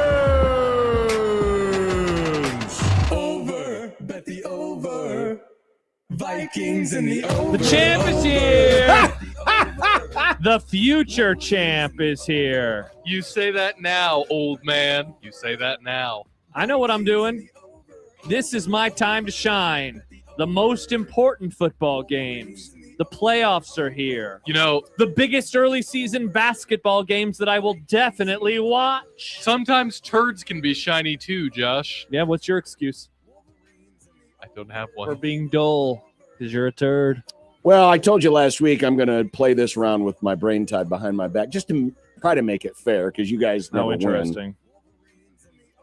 All right. Look at that. 12-5 for you boys. You see that 10-6? Wait, real quick. Yeah. How did John go 7-9? Nick went 10-6. That equals 16. I went 12-5. That equals 17. Did I get a bonus point? Oh, I may have. Did I go 12-4? Wow. Kiss my butt even harder, you losers. God, I really better back it up this week. It'd be embarrassing if you didn't. It would be embarrassing. Oh, Nick and I should each have one more loss. Awesome. But we count based on the wins, so the wins are still the same. Okay. Well, this isn't the first time I've started slowly and then come back to whoop your asses. So nice. I might take a couple more weeks off just to see. Okay. Yeah. Starting now, total sets this weekend for Nebraska volleyball. I'm thinking 3. Oh, do it, John. So Kansas sweeps and then they're done. Do it, you coward. Do it. But you get to go first. I think I have gone undefeated on the volleyball props this year with Nebraska. Let's see if I can make it happen one more time. 7 sets. Wow, you say they lose a set, you hater. They lose a set to Louisville, but they go to the Final Four. That's messed up, Josh. I agree. All right. Fine, I'll go with 6. Oh, man. 6, 7? Oh, because they sweep and they sweep. Oh, okay. Or they sweep and they get swept. Whoa. That would still be right. That would still be right. It would be. Yeah. It would be. Creighton versus Kentucky. Will they go to their first Final Four? Yes. Nice, John. In how many? Well, so we're just doing straight up? We're just going to pick straight up. No. Sorry. I'm going to pick Kentucky. Yeah. In all seriousness, I want to be wrong. I would love to be wrong. Oh, 100%. That would be super cool. Super duper. Neato gang. I don't know why we're picking this. I don't know either. Why? The NBA Cup? Because there's like one football game this weekend in college. You got to do some other stuff now. Yeah, guys. but there's other things. Chaff, cattle, chaff, whatever the order is, we're separating it. You mean wheat? I don't know. You gotta separate the cattle from the chaff. That's what they always say. I mean, you do, right? No. You don't want to try to milk it's the some wheat chaff from the chaff. You don't want the chaff. But if you tried to milk chaff, you'd have a problem. That's what I was going for. And if you try to pick a cattle, you're gonna have a problem too. I'm gonna kick you in the head. Thunder over the Spurs and the Orlando Magic. So in order to get the point, you must pick both games correctly. Nailed it, John. Nick. Knicks Thunder. Okay. Such so a homer to your name. OKC Bing and bong. New York. Yeah, I'm gonna agree with Nick. OKC. Oh, interesting. Very smart choice. Watch the Spurs somehow New break York. through. The La Bowl. It's the last LA Bowl ever. I cannot believe this is tomorrow. It's weird. This is why it's the last one ever, because they just said, let's just get this out Let's of do the way a and be bowl done game with on it. the Imagine 13th. if Nebraska played in their last game of the season tomorrow. It's too bad this wasn't the game Nebraska was in. Why They didn't might even have get shot. 15 extra practices? Why didn't we joke about this one more? Because they didn't have a chance. Washington is there because they are a former Pac-12 school. It's not because they're in the Big Ten. Gotcha. Boise State plus 10. Nick. Washington. Yeah, give me Damon Williams in the Huskies. Sure, why not? Bigelow says pick some FCS games. Go Grizz. Interesting. Oh, Look at that. at what the cat dragged in. Illinois I love FCS State, football. Illinois Of course you State do. plus 2.5 at UC Davis. Nick, I want you to actually get into FCS next year. A little bit. No, I pay like, attention to you and want I. you to I do. Yeah, I don't want you to watch games on ESPN Plus. I'll go with the. You can't go into UC Davis, wherever that is, and win. California, probably, right? California. Well, that's what UC stands for. Yeah, you University of can't go into California. California wherever they're located. Sacramento, Los Angeles, Fresno. I'm trying to think of other towns and cities in San Fran. They're in San Francisco, aren't they? I think they're in San Francisco. I mean, UC. No, they're in Davis. Can't go into Libtown and get a win unless you're another Lib. They're literally located in Davis, California. Thus, the reason UC Davis. It's why they call it Makes sense. University of Nebraska Lincoln, not because they just randomly picked a name out of the blue. Gee, I wonder where UN Kearney is. Like, you know what? That's fair. I'm an idiot. UCLA doesn't stand for University of California. No, but that's why Larry Foster said Allen. it. We're in LA. He should have said we're in Davis. You might not know this, but we're in Davis. Nick. I'm gonna pick Illinois State. Oh, going for the Midwest. Going for the the Mo Valley. Men's Who did you pick? I picked UC Davis. Okay. UCLA Gonzaga. This is gonna be an ass whooping. Gonzaga. Gonzaga, because I love saying it. It's a fun name. Gonzaga. This is a pick 'em. By the way, the Gonzaga spread is 5.5. Alabama Arizona is a pick 'em. Arizona. Bama. I'm gonna go Bama. Roll Tide. They're a basketball school now. Speaking of basketball, Oh, this schools- is an actual line, by the way. Oh, it is. Yes. Oh, okay. Wow, Bart. Shout out to Bart. Pretty much nailed it. Nebraska ball, 8.5 point favorite, or 8.5 point underdog. Sorry, Nick, 8.5 point underdogs come versus on. Illinois. My bad. Come on. My bad. Don't let him. Come on. My bad. What, did he quote the wrong line? No, he quoted the wrong spelling of Nebraska ball. I didn't say Nebraska ball. I said Nebraska ball because I just copied and pasted. I truly, because I wasn't here yesterday, so I didn't get a chance to get my takes off. I think this is a different team. I really do. They're built different. They are. I'm serious. I watch them and I am blown away by their ability. Give me the Skurs. Nebraska. Rink mast. What did you do? You didn't say. You got to say it out loud. Illinois Bishop. Just say Illinois. It's fine. No one's going to get mad at you. They already hate you. Yeah, They hate me they anyway. expect it. Exactly. So say Nebraska or They Illinois. Well, that's it. too many points. I'm going Nebraska. Whoa. Okay. Homer alert. Rink mast over under 17.5 points. I'm not at a half mast. I'll take the over. Yeah, same. Yeah. Rank. Yeah, I'm going to go over. No spread on this one. Creighton, Kansas State. Straight up. It might as well be straight up. Do you want to go Bart? It's pretty. It's Is pretty. it a close. pick 'em? It's pretty. Yeah, close. Bart has John. Bart has 7.5. Creighton. Oh. I'm going straight up on this one. Really? Yes. It's going to be close. I don't pick against my team, but Okay, well, if John is saying that and Bart's going 7.5, I ride with Bart. Give me the Blue Jays.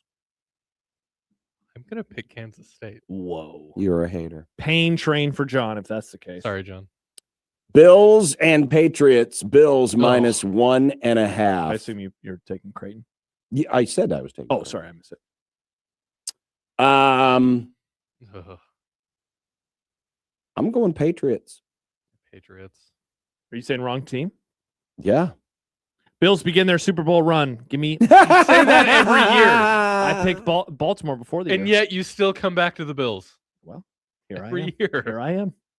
Chargers are a 5.5 point dog at the Chiefs. Vegas loves their Chiefs. Now, how much of this too is the Chargers having to come to the cold Midwest? You know where that West Coast pansy Jim Harbaugh can't handle the cold. It will be chilly on Sunday afternoon. Very, very chilly, though not windy. I'm going to go with Kansas City here. Buffalo. The Chargers, and I'm worried. I'm worried about Mr. Herbert's hand, the left hand. He got sacked a lot. I'm worried, especially in the cold. I'll go with the Chiefs. I'm going to take the Chargers and the points. Go Chargers, go. It'd be pretty funny if they lost because then they'd be eliminated. The Lions are at the Rams. finally they have to play at whose house? Rams. Nobody house. knows. Nobody knows. What is it called when like everybody lives there, like squatters' rights? I think that's what's going on in LA. It could be the Huskies' house. Hey, they're still here. Rams. I think it's going to be a field goal game, so I'm going to take Detroit in the points. By the way, the Jays line is 3.5 on FanDuel. Okay, there you go. According to Bigelow. Packers -2.5 at the Broncos. Packers. Denver. Did I tell you I talked to Lee Sterling when I filled in with Matt last week? Nope. He'd never said anything to like, oh, hey, good to hear from you again. Anyway, in Right honor in of with Lee, the wrong team is favored. Give me the Broncos, baby. Broncos. Bonk, bonk. Monday night, Nerd Boy and the Finns still technically alive for the playoffs. Nerd Boy and the Finns. This is how bad the AFC is, friends, that the Dolphins are still alive for the playoffs and that the Steelers are in first place in the AFC North. So I'm going to be totally transparent. I haven't watched a lot of Dolphins football this season because Lando's been winning. Yeah. This is appointment viewing for me because I pray for Aaron Rodgers' downfall. Yeah. Give me the Dolphins. You know what? I'll ride with Nick and the freak Dolphins. You're going to ride on the Dolphin with me? Ride the wave? God, I hate to agree with you guys, but the Steelers are one of those teams where you think one week they're going to be fine, and then the next week they just go right in the tank. They suck. By the way, Andrew writes, my wife went to Davis. It's in Davis. Thank you, Andrew. We've got 4 games this week in the NFL. Mm-hmm. We got some big point spreads. Huge point spreads. Big spreads. The Jags are playing... They're playing the Jets. The Jets. And their starting quarterback is a guy I've never heard of. The Eagles are playing the Raiders. Yep. Frisco is playing... I drew a blank. They got another one of their easy games. Titans. And the Seahawks are playing the Colts, and that's a double-digit spread because of the injuries at quarterback. So which of those 4 teams wins by the most games this weekend? Eagles. Ooh, that would be my close to win by the fewest points. Really? Yeah. Even with the Raiders and how bad they've been? Dude, the Eagles are melting down. Jags. I'm going to take Frisco. Okay. Different picks for And everybody. the main event. It's America's game. Everyone's going to be getting out their flags and hugging them real tight. Proud to be an American. And enjoying such delectables. Did you see this? Did you hear about this? What are they doing? Check out some of the concession. I want the nacho boat. The concession items, which include hang on, That's stolen valor for other concession the stands. burnt end tank nachos, the crab destroyer nachos, and the chicken tender Humvee and or carriers. Thank you for your service. You have to spend $30 on the nachos, Mr. Troop. They look good. The line, Army plus 6.5. And we're going total as well? Of course, because this is the main event, baby. You know the over is hitting a lot in this series lately? Overs! And of course, Army. Over Navy.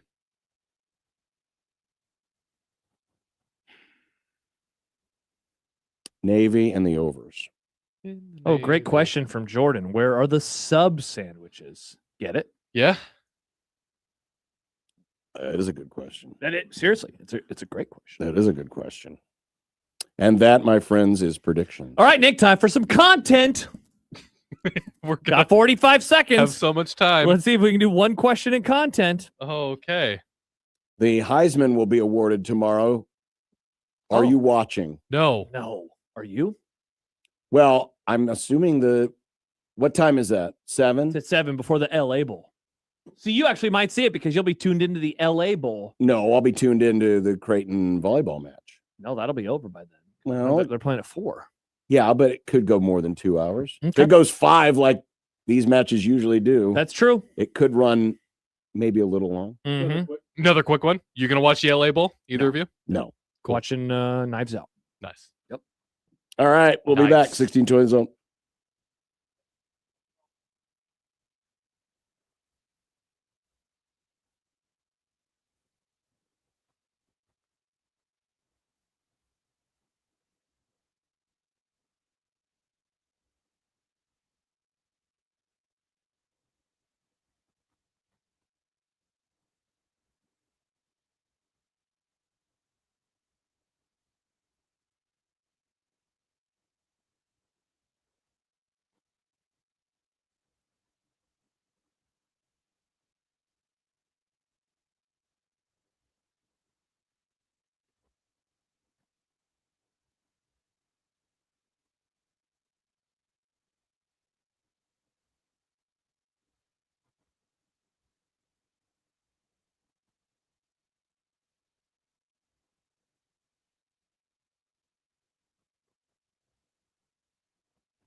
The only problem with Nebraska basketball being good is Jack dances.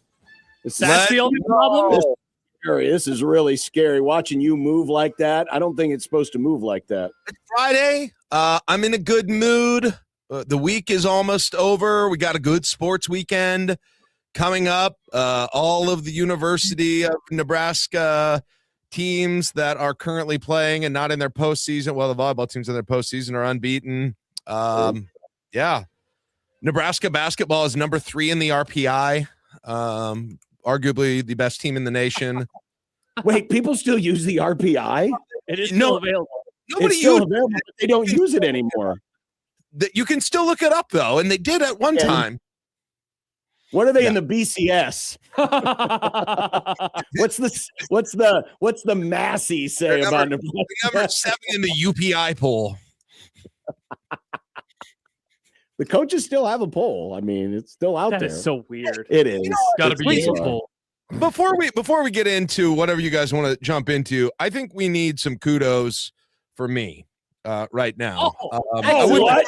Jack's taking credit for something. Jack, whatever you did, excellent work. Excellent work. Normally did this, but man, was I the bigger man about the Nebraska Creighton win. You know what, John? Let me tell you. Bigger than who? Than the rest of the fan base? I don't know. Bigger than us in previous years. And basically you're comparing yourself to yourself. Yes, I'm okay. You to us collectively. In fact, maybe I shouldn't get kudos. Maybe I failed. Some I think probably feel that way. Oh, I guarantee you. I had a very tentative but unplanned plan to come and essentially invade your program on Monday. I was given the link to get in the back door. Oh, who were you giving the link to, I wonder? I hacked it. And wait, was it that Gary and Johanna stuff bouncing in again? By the way, that's a whole inside story. We'll have to talk about it another time. But please continue. Really, I am very interested in that. 800 links inside of our StreamYard. It involves Connor. He needs to be here for this. But please carry on.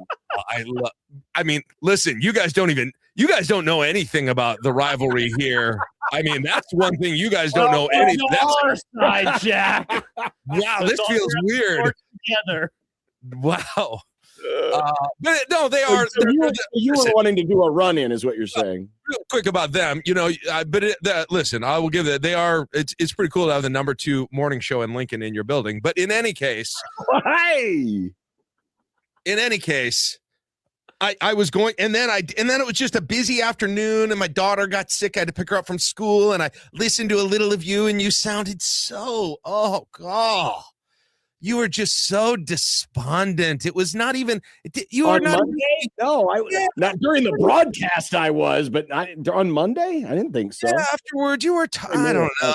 You got, and I listened to Connor, and you guys didn't even seem like a fun brand of sad. It was just like, oh, this is just depressing for these guys.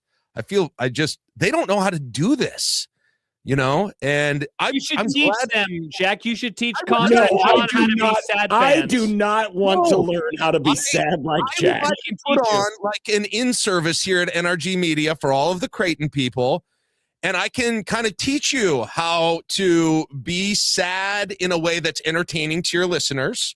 This is something I'm very good at. I can teach you how to argue with trolls when you're a losing team and always win the argument, which I'm a master of. I can teach you all about. I know how to win on trolls. You just get rid of them. Well, you blocked them, but then they beat you because you blocked them. No, they don't. You give them the satisfaction of being blocked. What you need to do is mute them, and then they'll just yell you into block the them. You forever. Get rid of them. Then I'm doing them a favor. I'm being nice to them because they don't have to see my propaganda anymore, or whatever it is they don't like about it. I've got all kinds of activities you can do in March when you'll have a lot of time on your hand.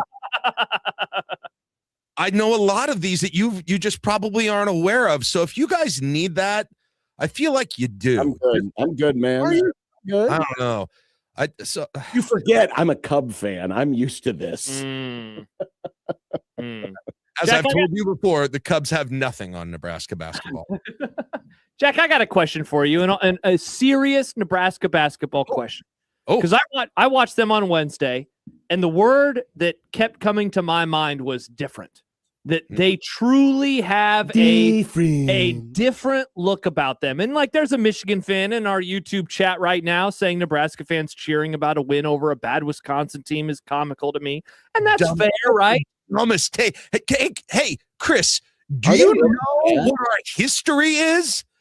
Do you want me to display, John? We could do a little practical lesson right now in how to beat people talking trash. Chris, it might be comical to you, but it's real life to us. We have had our life has been miserable. There are not huge wins very often to cheer about. And so look, you have no idea, Chris. Come hang out with me for a while and you'll find out. So first off, I think Michigan folks need to be laying low right now about a lot of things. I'd log off if I was a Michigan fan. So Jack, do you agree with that? A 30-point win is, especially in conference play, is always going to be something that you very much take some joy in. But is there a different look, or is this some sort of a projection from me or from other folks that are watching and covering the team, maybe wish casting a different type of fun basketball season over the course of the next few months? Well, it's definitely different than last year, but I mean, I think that's pretty self-evident to everyone, just because it is night and day different style than last year in terms of how the team kind of functions and gets production. It was so Bryce Williams dominant on offense, and Bryce and Jawan Gary dominant on offense. Like Connor Essegian was the third leading scorer last year, guys. Just to put that in perspective. And so, yeah, I don't think that's necessarily what you were talking about, but I would say that right away at the front. And then I guess the other thing, Josh, I guess the only other thing is just that you've got so much experience in the program. It's been forever since Nebraska has had guys who have been there as long as Sam Hoiberg has. Rink Mass has been there 3 years. This is his third year now. Usually don't have the guys there that long anymore. Nebraska has not had any freshmen during the Fred Hoiberg tenure that they recruited stay through hardly ever play at all, to be honest, in a significant way. Sam Hoiberg's the first one to do it, which is wild. Of all the recruits that he got, he was the one who stayed through. So I think you have a different level of kind of confidence in who they are and what they're supposed to be doing. And I thought it showed up in that Creighton game, especially because Creighton looked like Nebraska usually did in that way, where they didn't quite know what the role was and they didn't look like they were confident in the situation and experienced in the system that they were in. I said it earlier this week when I was very not sad, just very practical and straight down the line. Don't put it on the internet. It's a perfect storm. Nebraska's old in the right places, because the idea you want to get old and stay old, right? But then Fred was able to fill a couple of spots, one with a freshman or a redshirt freshman who was in the program already, and another one with someone who filled a need from another Big Ten program. And I think the pieces have been put together in just the right way, but the core, right? The core is old and experienced. Yes. Yeah. And it's so huge. I think, this is my view, this looks like the Fred Hoiberg teams that were promised. And I'm not saying that just because they're winning, but just in how they play and how they look. Bingo. It reminds me of the Iowa State teams that he had, when he was going to, a little over a decade ago. Sweet 16. Yeah, for sure. It's built that way. And it's scoring that way. But now the scary part of it is, at least for 2 games, they're defending in such a way. Now, this week will be very interesting. I think the rest of the Big Ten, very, very interesting. But they've put themselves, I said earlier this week, they've put themselves in a great spot with this non-conference, that all you need to do now, and I'm just saying this as if your baseline is get to the tournament, right? Mm-hmm. If that's your baseline, they've put themselves in a great position now where as long as they just keep their heads above water from now to the end of the season, they're going to be just fine from that standpoint. Now, maybe people because of how they've looked, and we'll see what happens this weekend, have even higher goals than that. And there's nothing wrong with that, by the way. We'll see where that goes. But they put themselves in a very good spot early in the season, which is crazy to say because we're barely a month into this thing, right? But you're right. But because they're undefeated, they've got some decent wins They're already. going to go undefeated in the non-con. And the Big Ten is really, really strong this year. That's all they need to do. Now, I'm sure Fred and the staff aren't sitting there going, well, our work is done. All we have to do now is just go 500 the rest of the way and we're fine. Obviously, they're not doing that. But at least from checking off boxes, they've checked off a pretty big box early in the season, and we're not even to Christmas yet. It's interesting too to think, because the whole thing is always going to come down to whether or not they finally get that elusive NCAA tournament win. Yep. Sure. Chris, they've never gotten one, so you might understand why Nebraska gets excited about beating a Wisconsin team that blew them out by 40 last year or something like that. And the you can't control that now, and you never know what's going to happen when you get into that game. Nebraska got in there against Texas A&M, and they just weren't themselves at all in that game. One way you can help yourself, though, is by getting a seed that's advantageous to you. And it's gonna. I mean, they're not there yet for sure. I mean, they got a long ways to go. But boy, if they could be a higher seed in a game, even right. I mean, even get into that 7 range, man, that would. I feel like that might take a little bit of that pressure off because they haven't. It's been a long time since they've been actually the higher seed in an NCAA. Well, they're barely in any NCAA games. Just the last 2 though, they were the lower seed. So. Jack, do you think by the end of the year, Frager is going to be the fan favorite? If he's not already? I don't know. No, Bear K will. I think Bear K is. Bear K will always be above Frager. Bear K and Sam, you're not. I'm not saying no people won't like him, but Bear K and Sam are already too high up as being fan favorites for him to take that spot for sure. And I'm factoring in kind of personality. There's also time for that too, because sure, there's just something about the way he plays and how quick that shot is, and like it's a goofy looking shot. It is, but it's so fast. Hey, but it doesn't matter as long as it doesn't, man. He is. I know that you talked about it with Dirk Chatlin.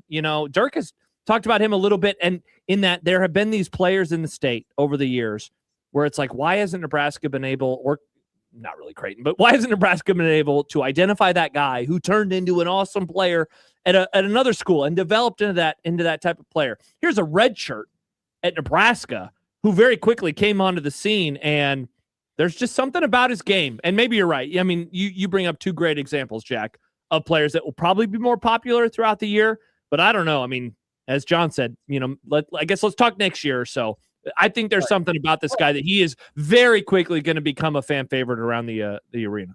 It's crazy because he should be. He skipped his senior year of high school. He skipped his senior year. He redshirted. He was a good player at Southwest, but he was honorable mention All-State. Yeah. And the Nebraska's tried to get some high school guy. They've got a few. They haven't gotten the top at all for sure. They missed kind of that golden era of Nebraska high school basketball. But he looks unlike anyone Nebraska at least has ever had as a freshman. He came out looking more athletic and college ready, and he did practice for a year, but they haven't had any of their guys that they've recruited from Nebraska, including Sam, including Cale Jacobson, including pick your. The Charlie Easleys of the world. None of them have looked anything like that freshman year. And so that's and only a few have overall, even, right? Only the Hunter Salises of the world and Chucky Hepburns of the world, really, I think, have really been that significant of contributors that first year. So yeah, that's it. I don't know how Fred saw that. Like, I don't know how he saw what he turned out to be, because the difference from him 2 years ago and now is incredibly significant. All right, Jack said way too much positive. It's time to bring him down off of his high cloud. Look who's at the Devaney Center today. Bum, bum, bum. Trev Alberts is back in the Devaney Center, ladies and gentlemen. That means all the bad mojo is back. I wonder if he would come because last year and Texas A&M was in it. Maybe he was going to come if they won the first match. They lost to Wisconsin, and so they were one and done in Lincoln. Yeah. Last year. I wonder how that trip's going. It's got to be so weird. He knows all the hallways. He knows where everything is. Oh, sure. And he's wearing a different shade of red. What if they forgot to take away his key card? Oh, that would be tough. And he breaks in and he gets all the Dannon. secrets. Hey, Mr. Yogurt, I'm coming to your office. Right. Did he and Dannon like walk by each other in the concourse tonight and wherever athletic directors sit and just kind of, stare at each other quietly? Hey, Jack, let me ask you this with a few minutes left. How much, when you watch Nebraska volleyball, are you thinking of them historically, and how much of them are you watching just trying to live in the moment, as the 2025 season comes to a close? Historically? You mean like just thinking about they're trying to evaluate them? Yeah. That's a good question. I don't know that I'm quite there yet with this whole thing. So I would say it's kind of sort of in the moment, but it's been odd so far. I asked this question on my morning show today, like at what round do Nebraska fans actually get nervous of the volleyball team? Like the hardcore volleyball fans, when do they get nervous? I don't think it's tonight. Maybe on Sunday if they win. The interesting thing now is if they get through Lincoln and they go to the Final Four, every team that they could face other than Texas, they've already beaten this year. Texas is only one of them took them to the distance. Creighton, Kentucky, Wisconsin, Purdue, and Pittsburgh are the other ones. Nebraska's beaten all of them this year. So I would think. It could be a historic season, but I would think that there would be a little bit more nerves just because they haven't won a title in a while and especially with this group. Yeah, for sure. And the last couple of years, it's been so close and it's felt so disappointing. It really has, yeah. That you got to win it, right? And then maybe you appreciate the dominance later. Honestly, it's just sort of this anticipation of this moment of that moment in Kansas City to try and rectify the wrong. And obviously the most storybook way that would end, obviously, is against Texas. I mean, if it's against Texas, that is going to be something to see if it's against Texas. And to have that, because they haven't seen them since the national championship 2 years ago. And the famous Harper Murray, we're going to win the next three. Like Alex saying, bleep yes. And then they didn't win it last year, but they do have a chance to win the next two with Harper Murray there and get the first one against Texas. And yeah, it just feels like that provides such a different level of motivation if they get Texas in that match. You wonder if they're too hyped for something like that if they get that. But I'd still rather see them than a team that they beat, especially Kentucky and Creighton. Whoever wins that match, can you imagine a Creighton Nebraska volleyball national championship? Like we are definitely not far from that happening. I mean, Jack, we were talking about earlier, how close were we last year to a Final Four? It was that close. It was very close. Texas, they beat Texas in Texas last year and then took Penn State to the wire, the eventual national champion. Yeah. And they have gotten close to Nebraska. And you talk about the reverse motivation. If Nebraska has that kind of motivation against Texas, that's what Creighton has in terms of motivation against Nebraska. Shoes on the other foot in that matchup. Yeah. Should be a fun weekend. It should. And with Nebraska, you're going to get a nap in before this match starts because it starts at what, we're going to Zoo Lights tonight. Zoo Lights. Wow, overlooking Kansas. They have allegedly tied Nebraska before. You shouldn't overlook Kansas. This was booked weeks ago. You got to book. This is a hard ticket to get. You got to book it weeks in advance. We obviously wouldn't have booked the 15-degree night either as well. So we're going to be doing a quick pass through there. Our time's at 7:30. We think the match is going to start around 8:30. So we think we're probably going to be all right here. All right. So have a good one. Bye, Jack. Thanks, guys. Appreciate it. There you go. Jack Mitchell from Lincoln. That'll do it for the Grum. I'll talk to you tomorrow at 1:30 from CHI Health Center. Who you on the call with? Taylor. Have a great call. Yeah, We'll John, do have a that. great Thank you. Appreciate it. Enjoy Army Navy if you're watching that. Good luck to my Cowboys on Sunday night versus the Vikings. Nobody cares. Go Rams! Be a real shame if they lost. Be a real shame if Dallas lost again. Bye.